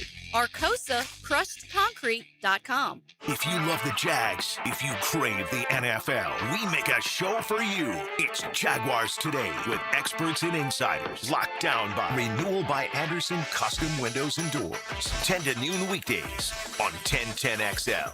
Frank Franzi here from my bank, South State Bank. South State has been committed to delivering world-class customer service that businesses like yours and mine can count on. From personalized support to cutting-edge banking solutions, South State Bank has blended the trusted traditions we all value with the innovation you need for tomorrow. Whether you're managing cash flow or investing in growth, South State Bank is here to help you move forward. Visit southstatebank.com or visit your local branch today. That's South State, member FDIC. Hi, I'm Mac with Baker Glass. If you've got fogged up windows, let me help. We'll replace them with clear, insulated units that brighten up your home. People say we're fast, friendly, and reliable. Just check out our Google reviews. Call me today. Baker Glass. No one treats you better. Mark your calendar for Friday, April 17th at the Yards for the second annual Birdies and Bounces, presented by the Mackenzie Noel Wilson Foundation. This premier golf and pickleball tournament brings together competition, community, and purpose for an unforgettable day on the course and courts. Proceeds benefit the Boys and Girls Clubs of Northeast Florida, helping create great futures for local kids. Register or learn more at bgcnf.org. and click events. Join us for a day of fun and impact for youth in our community. Sports fans, Max Fink here with 1010XL, and when I wanted to send flowers, the advice came fast. Use Kuhn flowers, they all said. Kuhn can handle anything for any situation. Well, I took that good advice. Kuhn flowers made it happen for me. KuhnFlowers.com. Hey, it's Travis from Cannons of Jacks. When you need a trailer hitch, gooseneck, or RV towing options, call us at Cannons. We've been doing it for 55 years, and customer service is our #1 priority. Visit cannonsofjacks.com. Frank Frangie here for Coil Fencing. Since 1927, Jacksonville has trusted Coil Fencing to protect what matters. And I trust them too. From tough chain link to your commercial project to sleek aluminum fencing your HOA will love, Coil does it all. Did you know that Coil can also install, service, and maintain those automatic gates that help protect your neighborhood or business? To schedule a complimentary consultation, visit CoilJacks.com. That's COYLE Jacks.com. Coil Fencing, A+ rated with the Better Business Bureau, proud partner of the Jacksonville Jaguars. Tired of changing out bad sod year after year? Get it done right with Roundtree Sod. Big or small, they have it, and always supplied farm fresh. For a lush, legendary green lawn, call 7414-SOD for a free estimate. 7414-SOD. Hi, I'm Amber Frangie. By now, you've heard the story. How I heard about how much weight some of my dad's friends at the radio station lost with Awaken 180, so I wanted to try it myself. Well, the truth is, it's really incredible. I just met with my Awaken 180 coach, and I've now lost more than 150 pounds. That is a real number, not an exaggeration. Some of you may think, wow, if she lost that much, how much had she gained? Well, that's a story for another day. But what I can tell you is Awaken 180 has changed my life, and maybe saved my life. I thought I might have been at a point of no return, but with Awaken 180, you never are. There's no medications, no fad diets, just a coach you meet with weekly who you can trust, a meal plan that makes sense, and that you'll enjoy. It's honestly a miracle. If you want to lose weight, even if you have a lot of weight to lose like me, Awaken 180 truly is the way to go. If that's where you are, try Awaken 180 today. I'm Frank Frangie, but take it from my kid. If you want to lose weight the right way, call 1-844-346-1800 or visit awaken180weightloss.com. 1010XL, presented by Farah and Farah, exclusive injury law firm of the Jacksonville Jaguars. When it's game time, Farah doesn't flinch.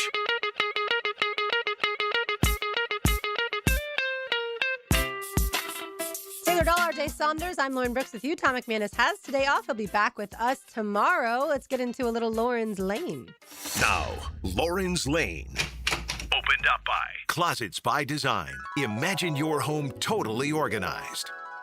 I have two shout outs. One of them Max mentioned in his update. Gary Woodland won the Texas Children's Houston Open. He won that at 21 under, 5 strokes ahead of Nikolai Højgaard. And of course, Gary had brain surgery back in 2023. That's when he announced that he had a brain tumor diagnosis. So he had the surgery August of 2023, he had the surgery in September of 2023, and then he returned to golf back in 2024, January, which is unbelievable to go that short of a time. And then in January of 2025, he ended up falling outside of the official World Golf Rankings top 200. So at that point, I think some people were starting to wonder if he would be able to continue his career. Then in February of 2025, he received a PGA Tour Courage Award. In March of 2026, really right before the Players, he revealed that he has PTSD based off of that surgery that he had, that brain surgery. And then, of course, on Sunday, he wins his first tournament in more than 6 years. And so that drought I saw was the 4th longest drought on the PGA Tour. So shout out to Gary Woodland for winning. Yeah, you love stories like that. And what the quote that I saw from him, he said, anybody that's struggling with something, I hope they see me and don't give up. Just keep fighting. And I love that because I think that we live in this world that everybody's so impatient about everything, and it's just day-to-day life driving you're on the highway and you feel like everybody's rushing to get places. Like, drive just take a breath. Yeah. You don't have to rush to do everything. And I think sometimes you forget to live in the moment you're in, and then you go through hard times and people kind of like, oh, okay, well, it's been X amount of time. It's not going to happen. I give up, or whatever the case may be. And so I loved that because I do think it's one of those situations where like it could have been real easy to be like, it's been 6 years. I'm not going to win. I already have, obviously with PTSD, that's a hard thing to kind of get through anyways, no matter where that post-traumatic stress is coming from. So I do think, like, shout out to him. I saw that story and I was like, I love those moments. He also had another one where he said, we play an individual sport, but I wasn't alone today. Yeah, I loved everybody that too. was cheering for him, chanting his name. I love that. His wife was there, the 3 kids back at home, but she was able to be there, which I loved. He was so emotional and stuff like that. So yeah, Gary, great job. And like you said, not giving up. I wonder if the PTSD is in the sense of, like, every time he has a headache, if he worries that, like, he's going to have another Something brain else. tumor. I could didn't imagine. read that, but I know people that have been through cancer and they're always concerned, you know, it doesn't stress them out, but of course in the back of their mind, they wonder if it's going to come back. Yeah. And I mean, it's scary anytime you go through anything like that, but it does make you question everything, especially sometimes people miss things. Like you hear the stories where people are like, I was just going in for a normal checkup and they found this. And if they wouldn't have found that, then it would have been too late. And we hear those stories all the time. So I don't know his exact one of how, everything was found but after that, there's a lot of your life revolves around making sure it doesn't come back. And that's what you're talking about. So I'm sure that is a big factor of that. Yeah. Some people think, like, their motor skills are declining and they think maybe it's like a dementia or they think it could be a stroke or something like that. And it ends up, it's a brain tumor. Yeah. And then, you have to have surgery. But thankfully the surgery went well, and shout out to him for winning. And then also a shout out to Dominic Smith of the Braves. I know you saw this. He hit the walk-off grand slam to beat the Royals 6-2 on Saturday. That was just 13 days after he lost his mom to cancer. The Braves are 2-1. But I just feel like people who are able to continue with whatever they're doing, whether it's work, playing a sport, that you can keep going when you go through some tragedy. That's really impressive. Yeah, and some people need it. I think that some people use that as a distraction. I'm like that in times. Like, we all go through things, and there's been times that being here and being able to talk about sports with you guys has helped me through some of the more difficult times of my life. And so some other people need a break. Some people need to tune out and need space and need silence and need all of that. And then some are like, I want to do what I love and what I feel like will distract me a little bit. And everybody grieves in different ways. And so that's part of that. But yeah, that moment was crazy. I was at Lynch's watching that game and everyone was kind of hovered around the TV and they're just like, okay, let's get a run here. And then, bases loaded. And then next thing you know, I was like, that's gone. Like it was one of the hits that you knew that thing was gone as soon as it made contact with the bat. And so everyone around, like not even Braves fans, were like, oh, so what is happening? I was like, well, grand slam to win that. That's a fun way to end games anytime. Walk-off grand slams. Yeah, you don't see a lot of walk-off grand slams in general. Even any walk-off, even if it's a single or a walk-off. Well, and it was almost a walk. I was like, okay, walk him in, because I think he had a full count at that point. I remember being like, all right, well, you'll take a walk, and then I was like, or a grand slam. Yeah. That works also. Walk-offs aren't as exciting as walk-off grand slams, but either way, they work. On Friday, we had the news break about Tiger Woods and the car accident. And thankfully, before we got out of here, we knew that it wasn't as serious as some people originally were saying, hearing, because his car did roll over.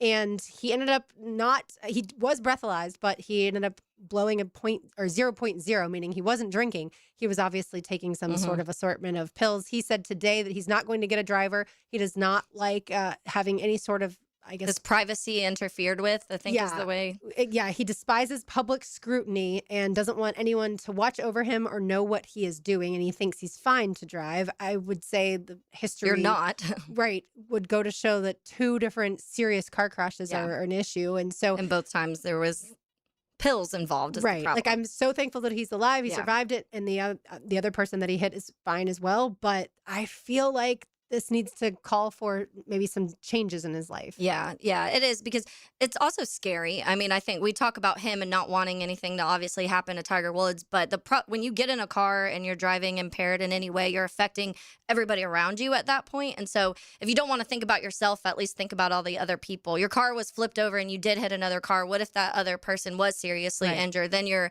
having to consider there's other problems that you'd be facing potentially. And that's he has kids that want to see him. Yeah, that's what I'm like, there's so many things that factor into this, and it's just it is, I feel like, probably not the smartest decision. I think that getting one driver, you can find somebody you trust of just one person to be able to. I've joked where I'm like, I would never drive again if I was a millionaire, because I hate driving. But I think that in this, and like from what I've heard, it was instant. You could tell, like, he was showing indicators right away that he was under the influence. Was under the influence. And just so not alcohol. Yeah. And it's not okay. It's just not okay at that point in time. And this is multiple times now too. So it's become, once it happens more than once at this point, it's a habit, and that's not okay. And I was sad to see that he today was like, no, I'm not going to get a driver. Yeah. I mean, if you're worried about, I guess, like public scrutiny, you have to your point, you have to have at least one person in your life that you trust to be able to take you from point A to point B. And we're not going to see it. All right. In NFL news, the Browns withdrew their rules change proposal that would have allowed teams to trade draft picks up to 5 years in advance rather than the current 3 years. Everyone in NFL circles always said this was never going to pass. Yeah, no way. No. Then you're turning into the NBA, and people mock how the NBA drafts are right now anyways, because you're trading 7 years down the road draft picks. And the reason they do that is because the NBA was like, okay, well, you can't trade back-to-back years of picks. And they're like, well, that's fine, because if we have 8 years, I'll trade next year's, and then I'll trade 2028s. And that's their way of kind of getting around that. But the NFL doesn't want it to get that crazy, and I respect that. I think that's crazy. You have 3 years right now where you can trade those draft picks, and you're talking about when I don't even know. You see a lot of later round picks, but it's not often anymore that you're seeing those super high draft picks anyways. And so if you're talking about, oh, we want to trade our 28 or whatever, so we have 26, 27, 28. That already, I feel like you're majorly projecting that already, and you add another 2 years to that. There's just no way. I feel like that would end up turning draft into just chaos, and I don't love it.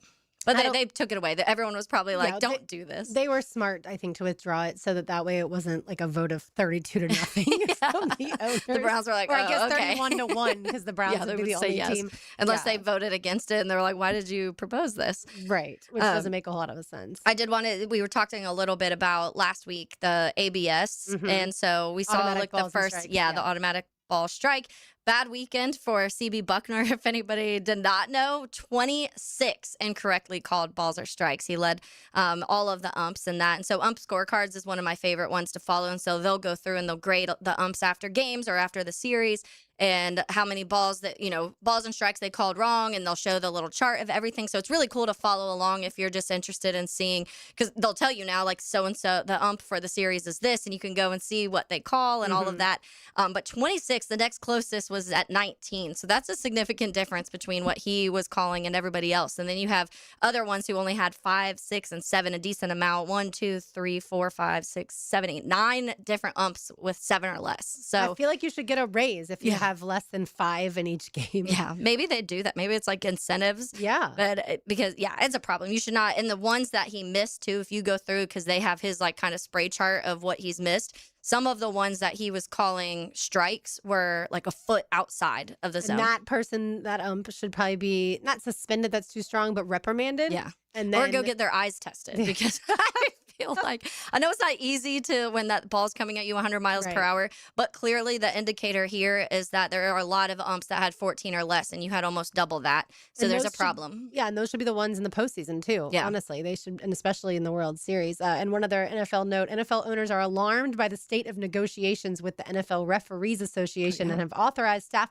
members to begin hiring and onboarding replacement officials in the coming weeks. So that this NFL ref stuff, I wouldn't say it's hit full panic mode, but if the NFL owners are alarmed, you should certainly start to be concerned. I know the NFL began compiling a list of college-level officials to recruit earlier this month. So they're certainly working on the backups in case they do not come to an agreement with the refs. Yeah, which is, I feel like you don't want that to happen, in the sense of when the difference between college and the NFL with a lot of the rules, that's a lot of stuff that they're going to have to be figuring out pretty quickly. But then there's a reason that I think a lot of these refs, which we've had the same issue as we were just talking about the umps, of certain refs, you have this kind of this story, this narrative around you that you also have issues with certain things. And you can kind of say, oh, this ref calls a lot of offensive holdings, or this guy looks at PIs too much and things like that. But I think for the most part, the guys at the NFL level are the best of the best. And so having to suddenly be like, well, we got to replace some of you guys is not ideal. And I think a lot of people, we've been saying it for years, like,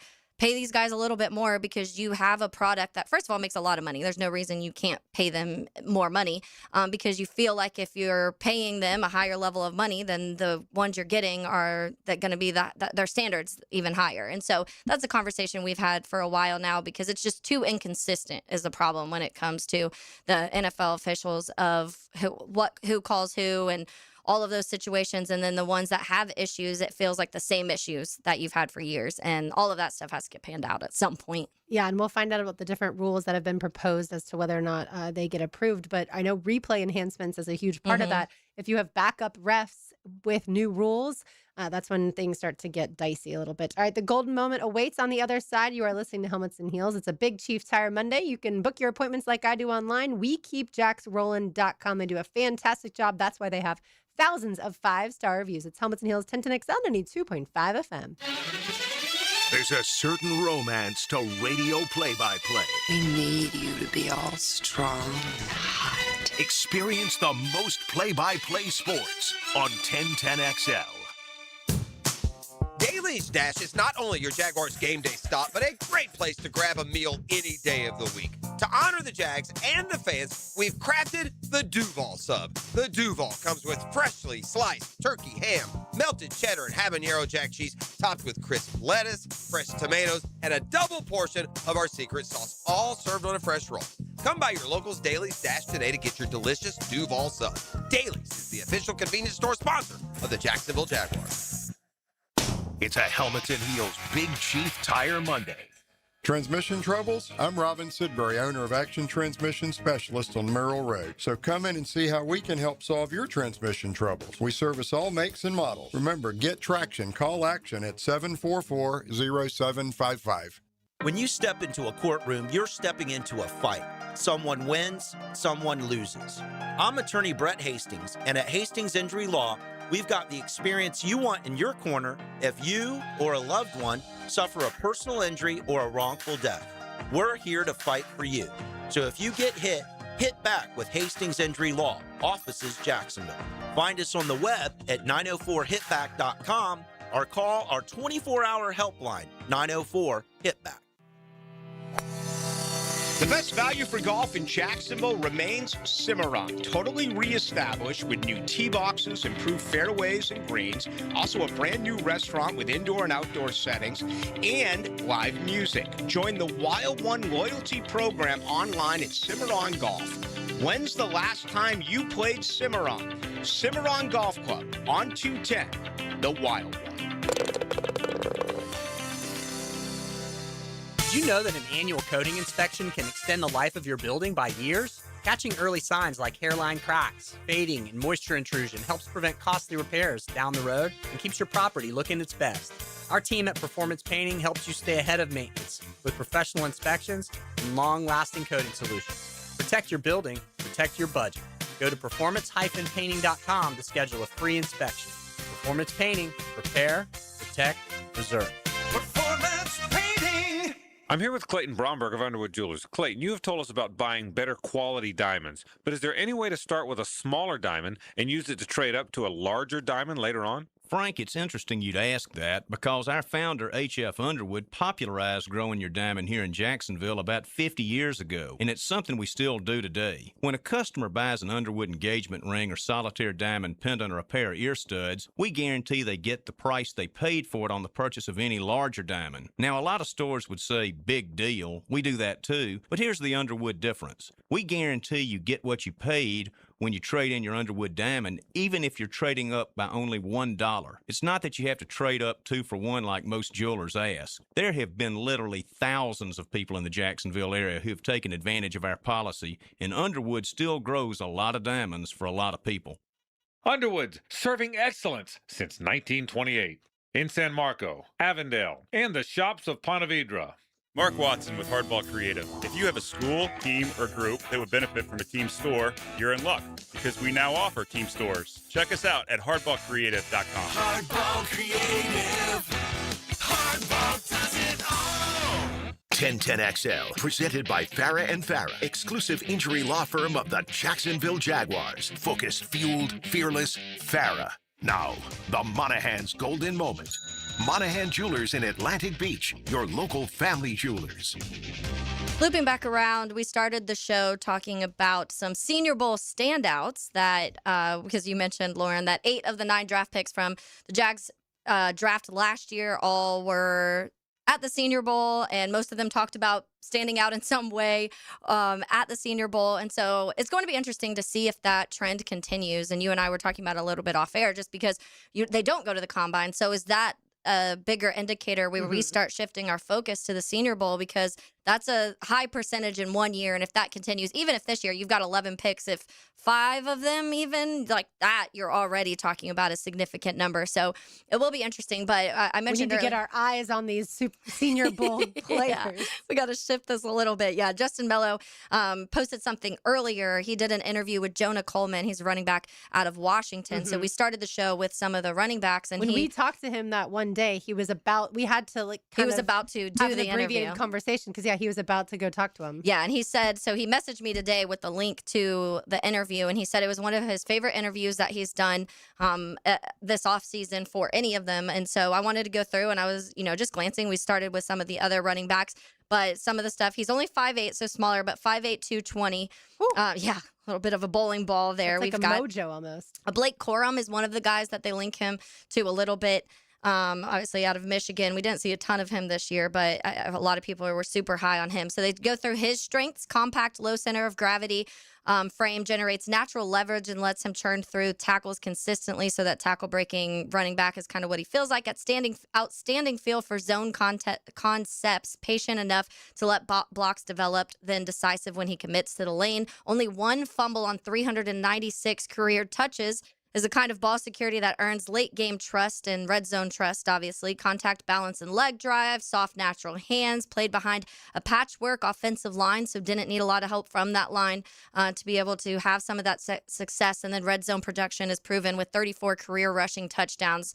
So that's a few of the good things. When you talk about the weaknesses, they just say it just doesn't have that top end speed. It kind of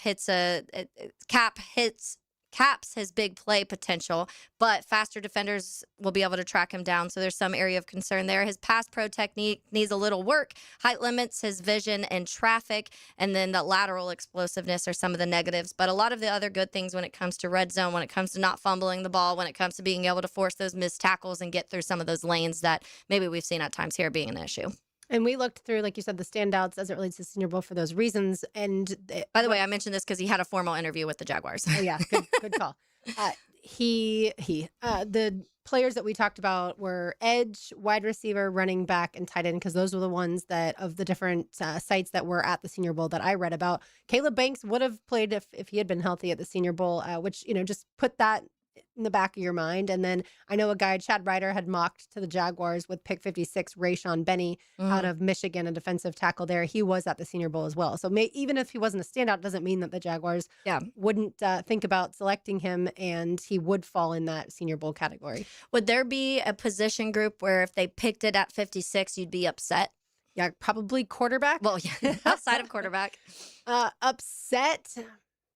Maybe, I guess the only running back I feel like that I would be happy at 56 would probably be Mike Washington Jr. of Arkansas, just because of that blazing speed and what we saw him do at Arkansas. Or if Price somehow falls to 56. Yeah, if Jadarian Price fell to 56, I wouldn't be mad about that. Because again, I believe that Liam Cohen's offense needs to be able to run the football. It's not always going to be what he does the most. We learned that in the loss to the Bills, but that is a key aspect of his offense being able to go. And sometimes that's not just running the ball. That's the running back being involved, like we've talked about so much, catching the balls out of the backfield. Maybe like a safety at 56, unless he was off the charts. But just because I feel like their safety room is pretty good. Corner at 56, I could still see, but I don't know that I'd prioritize that. If they took an offensive lineman at 56, I would be a little surprised, but I wouldn't be shocked because I don't know about, maybe the health status of Cole Van Lannon or how they feel about Walker Little at this point in time. Yeah. Or McCary back issues. Yeah. Patrick McCary's back issues. Tight end, I would not be shocked, but I would be like, wow, they must have loved this tight end. So basically what I'm saying, and as I go through it all, I'd be the least surprised if they took a defensive tackle at 56 or an edge player at 56. Yeah. Even if the edge would be a rotational player, that's still super important. Yeah. Yeah, I think so too. I feel like it seems, and we've said And this linebacker, I should and throw- linebacker. I was yeah, about to say linebacker, defensive tackle. I think linebacker and interior defensive lineman. I feel like should be the main focus, but that doesn't always mean that that's what you take there. Just because of how the board falls, you can't really predict what that looks like. And from a lot of coaches that I've heard talk, especially back at the combine, their big boards are a lot smaller this year. They don't have the ton of deep talent they feel like in this draft. So I do think that you may reach if you feel like a guy is maybe at 56. There's somebody that's projected to go like early 70s, but they really like this guy and they feel like he fits this scheme. I wouldn't be surprised if you see something like that, just because of what I've kind of heard of this draft overall. But it will be interesting to see because we only have the 1 year sample size of how this regime together is going to draft, and there's a lot of TBDs still from that draft. And so how much are they valuing that? Like, hey, we still have guys like a Ransaw and a Milam that we really didn't get to see. Even Travis Hunter only a half season, so there's multiple guys that we haven't even really felt like we've been able to use to full potential. And so do you value that in some of the ways that they draft this year? So it will be interesting to see kind of how the things pan out in that sense. Yeah, because if you look back at last year's class, Jack Kaiser was a guy, he stood out by playing safety and linebacker during the Senior Bowl practices.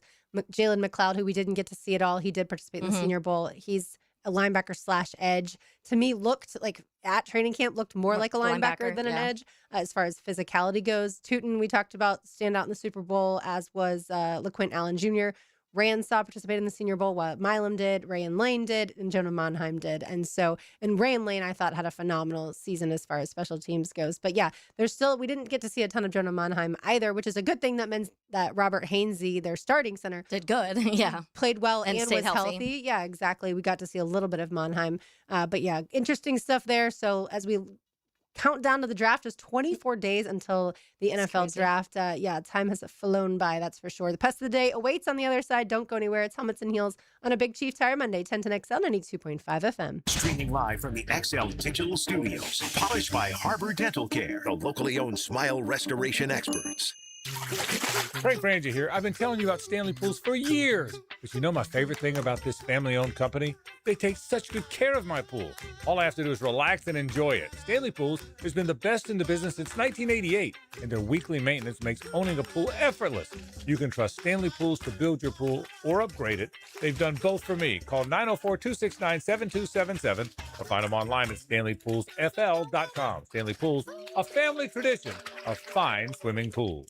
Helmets and Heels. It's a Big Chief Tire Monday, the local Jacksonville shop for fair prices and service you can trust. Transform your backyard with CSS fireplaces and outdoor living, fire pits, pergolas, screen enclosures, and outdoor kitchens. CSS handles the entire project from start to finish. You dream it, they can build it. Visit CSSOutdoor.com. Instant Keys is turning 25.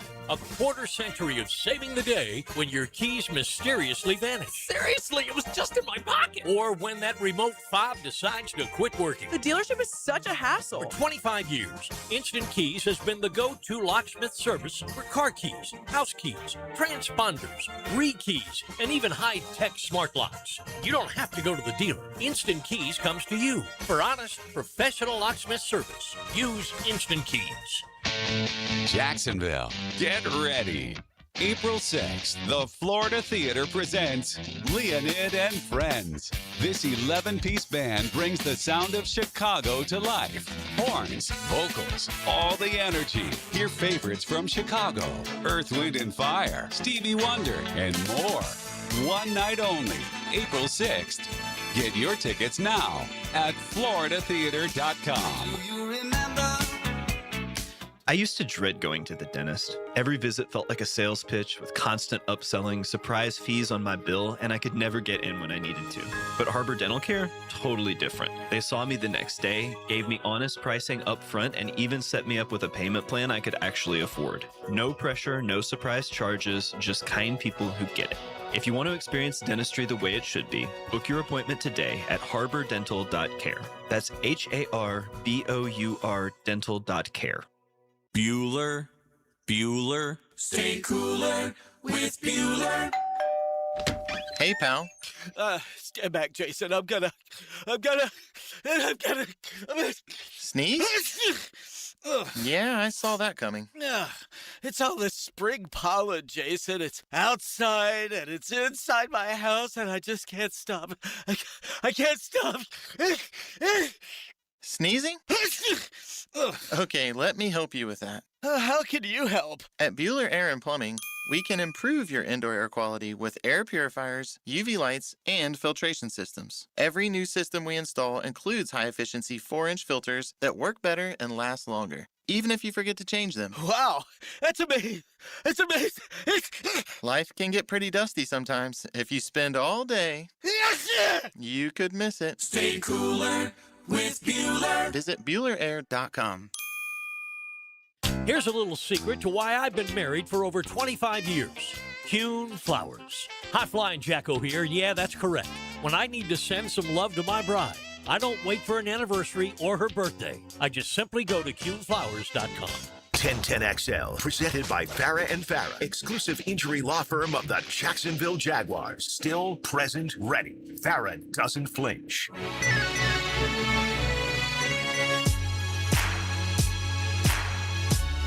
Taylor Dahl, RJ Saunders. I'm Lauren Brooks with you. Tom McManus has today off. He'll be back with us tomorrow.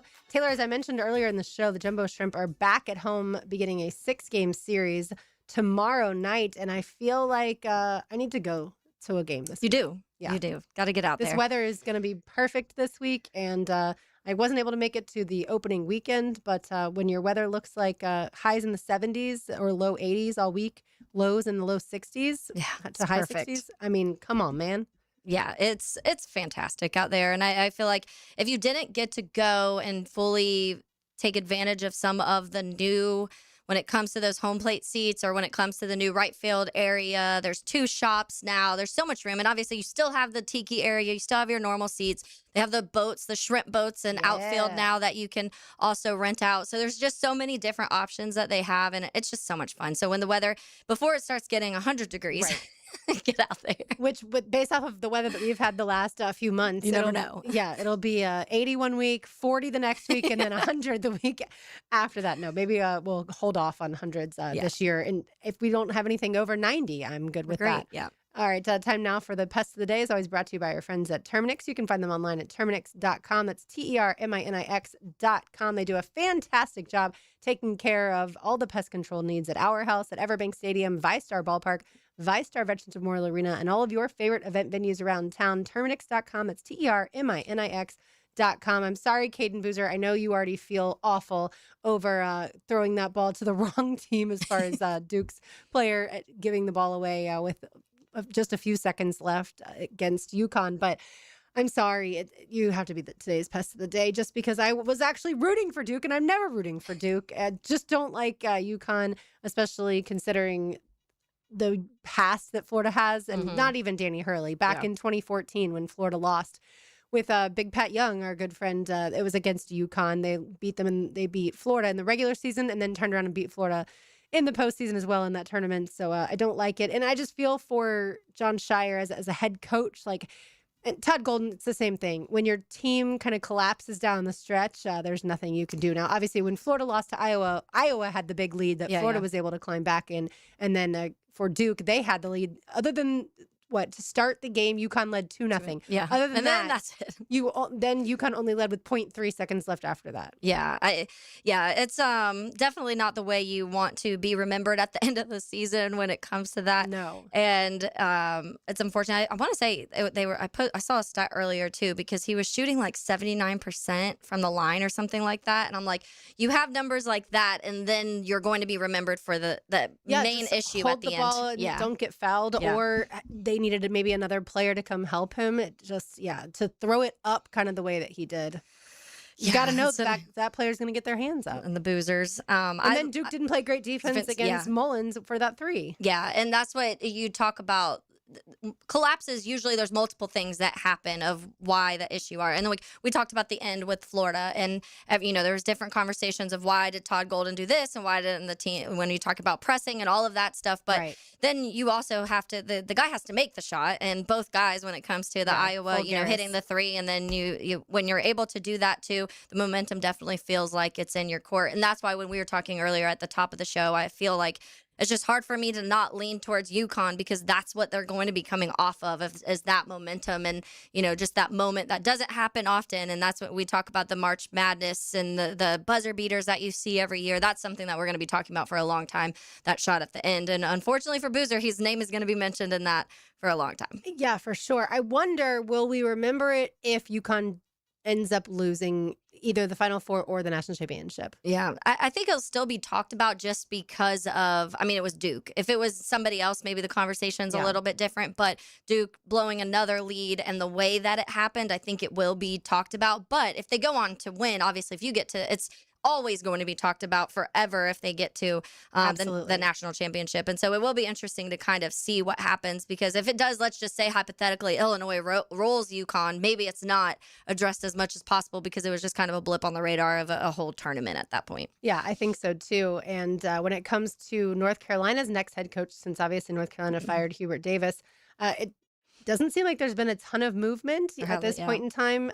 People wondered if it would be Dusty May leaving Michigan for North Carolina, but sources are saying that's not going to happen. Yeah. And then Billy Donovan. I see a lot of Billy. That's like the one name I see consistently linked there. Right. He may not want to go back to college now that everything has changed so drastically from when he was in college before. But how would you feel? You'd be fine losing him, right? Yeah. As the Bulls head coach? It's always it's torn between Bulls fans of what the problem is. A lot of people are saying, okay, well, he hasn't been given much to work with at certain times, but then you go back to when it was DeMar and Jason Caruso and Levine and Lonzo, and you had a team, granted injuries started happening late in the season, and that kind of affected some things, but you haven't been able to win once you get into play-ins or once you had made the postseason. And so that is where kind of things linger. But the Bulls fans I know are split of who to put the full blame on in that sense. And a lot of people more say ownership doesn't do enough to bring the right guys in to let Billy win. But then at the same time, you're kind of like, all right, well, there's been moments where you've had talent on that team and you haven't been able to win the games that really matter. And then Tommy Lloyd, the Arizona head coach, has been linked to that job too. And I'm like, if they win the national championship and he still leaves Arizona and then goes to North Carolina, I guess it just goes to show you how much of a blue blood North Carolina is at that point in time. So that'll be an interesting storyline to watch. That is for sure. But hopefully it is not going to be one Todd Golden to North Carolina, as we've discussed. All right, let's say hello to the Frangie Show. Now, the 2-minute drill is driven by nobody but Nimnicht. Nimnicht Chevrolet on Cassett Avenue and Nimnicht Buick GMC on Phillips Highway. Hey, as I asked Taylor, do you think that the Florida basketball team was watching any of the games over the weekend? Oh, yeah. Yeah, I'm sure these guys, they get over it fast. I'm sure for like 24 hours, it was a bummer, but I can't imagine. They live and breathe basketball, so I can't imagine they didn't watch all the action, that they were, I'm sure they didn't plan their lives around it. Yeah. But yeah, I'd be interested. They played Arizona, they played UConn, they played Duke, so they had a lot of familiarity. Maybe you don't watch whoever Iowa, Illinois beats Iowa, but even Illinois, Florida had a scrimmage with them, before the regular season started, a scrimmage that Florida won by 10. So they had such familiarity with the elite this year that I would imagine you would watch. Plus, I think they just probably watch anything basketball-wise. They probably watch because it's what they love. Were you cheering for Illinois? Or you didn't care? I didn't really care. I admire Iowa. I didn't have any ill will towards the Hawkeyes for beating Florida. They deserved it. They played a great game. Florida just picked a terrible time to play their worst game of the year. But I like Illinois too, so I was probably rooting for Illinois. But what an Elite Eight. What a weekend. Yeah, I tell you, the one that surprised me was, and I love Rick Pitino, but I don't know if you guys watched Friday night St. John's Duke. So St. John's has this kid, Ruben Prey, who I'd never heard of. He looks like Sideshow Bob from The Simpsons. Do you know the guy I'm talking about? Yes, I do, yeah. He couldn't miss. He was made every three. He was 4 for 4 shooting the three. He was giving them great energy off the bench. And then Pitino doesn't play him the entire second half. He ends up playing 13 minutes in the game. I was stunned. And I love Rick Pitino, but I could not figure it out. And maybe he was just like, well, it's going to run out. But it's like, God, the guy is that hot. If you have the magic, why roll wouldn't with you? it. Yeah, just see. So anyway, that was disappointing. But yeah, I'm Hayes excited about bracket the is Final crushing Four. it, by the way. I heard that. If Arizona Jay wins, Billis you'll fill it win. out. It kind of, I think it's down to like if Arizona wins, you win. If Michigan wins, Trent wins. Ah, all right. Yeah. Well, there we go. Which that would be. You always got to watch that rascal Trent. He's pretty good in these things, That would too. be his team Fantasy winning it all. football, college basketball. You got to watch out for Trent. But yeah, it's been it's by once every like 15 years I have a decent run, and so it'll be this year, and hopefully Arizona takes care of business, and then in 2042, I'll be back in the mix. I was glad I didn't submit a bracket because I was already upset about Florida losing. I would have been doubly upset if I had entered that. By the way, Illinois has that great guard, Keaton Wagler. That's the name of our dog. So that's why I was cheering that's for cool, Illinois. And how about Wagler would have been a cool last name, too, for the dog. Illinois has this kid, Stojakovic, who, is a dead ringer for his dad in terms of how they look like. I mean, it couldn't be clear that he's Peja Stojakovic's son. But they have totally opposite games, so he's a lot of fun to watch. I'm really excited about the Final Four. I think both matchups are, really hard to predict. You can see it in how the lines are reflected. So we'll certainly talk about that coming up on the Frangie Show. Obviously, UConn stole the show with the incredible three-pointer to beat Duke, and Duke collapses again, which really that was really a shame. But so we'll talk about that coming up on the Frangie Show, and we'll get to some football as well. All right, sounds good. Thank you. Thanks, Hayes. We shall be listening. All right, that'll do it for us today. Like I said, Tom McManus will be back tomorrow. For Taylor Dahl, RJ Saunders, I'm Lauren Brooks. These heels are made for talking. We will talk to you tomorrow, but don't go anywhere. The Frangie Show is next.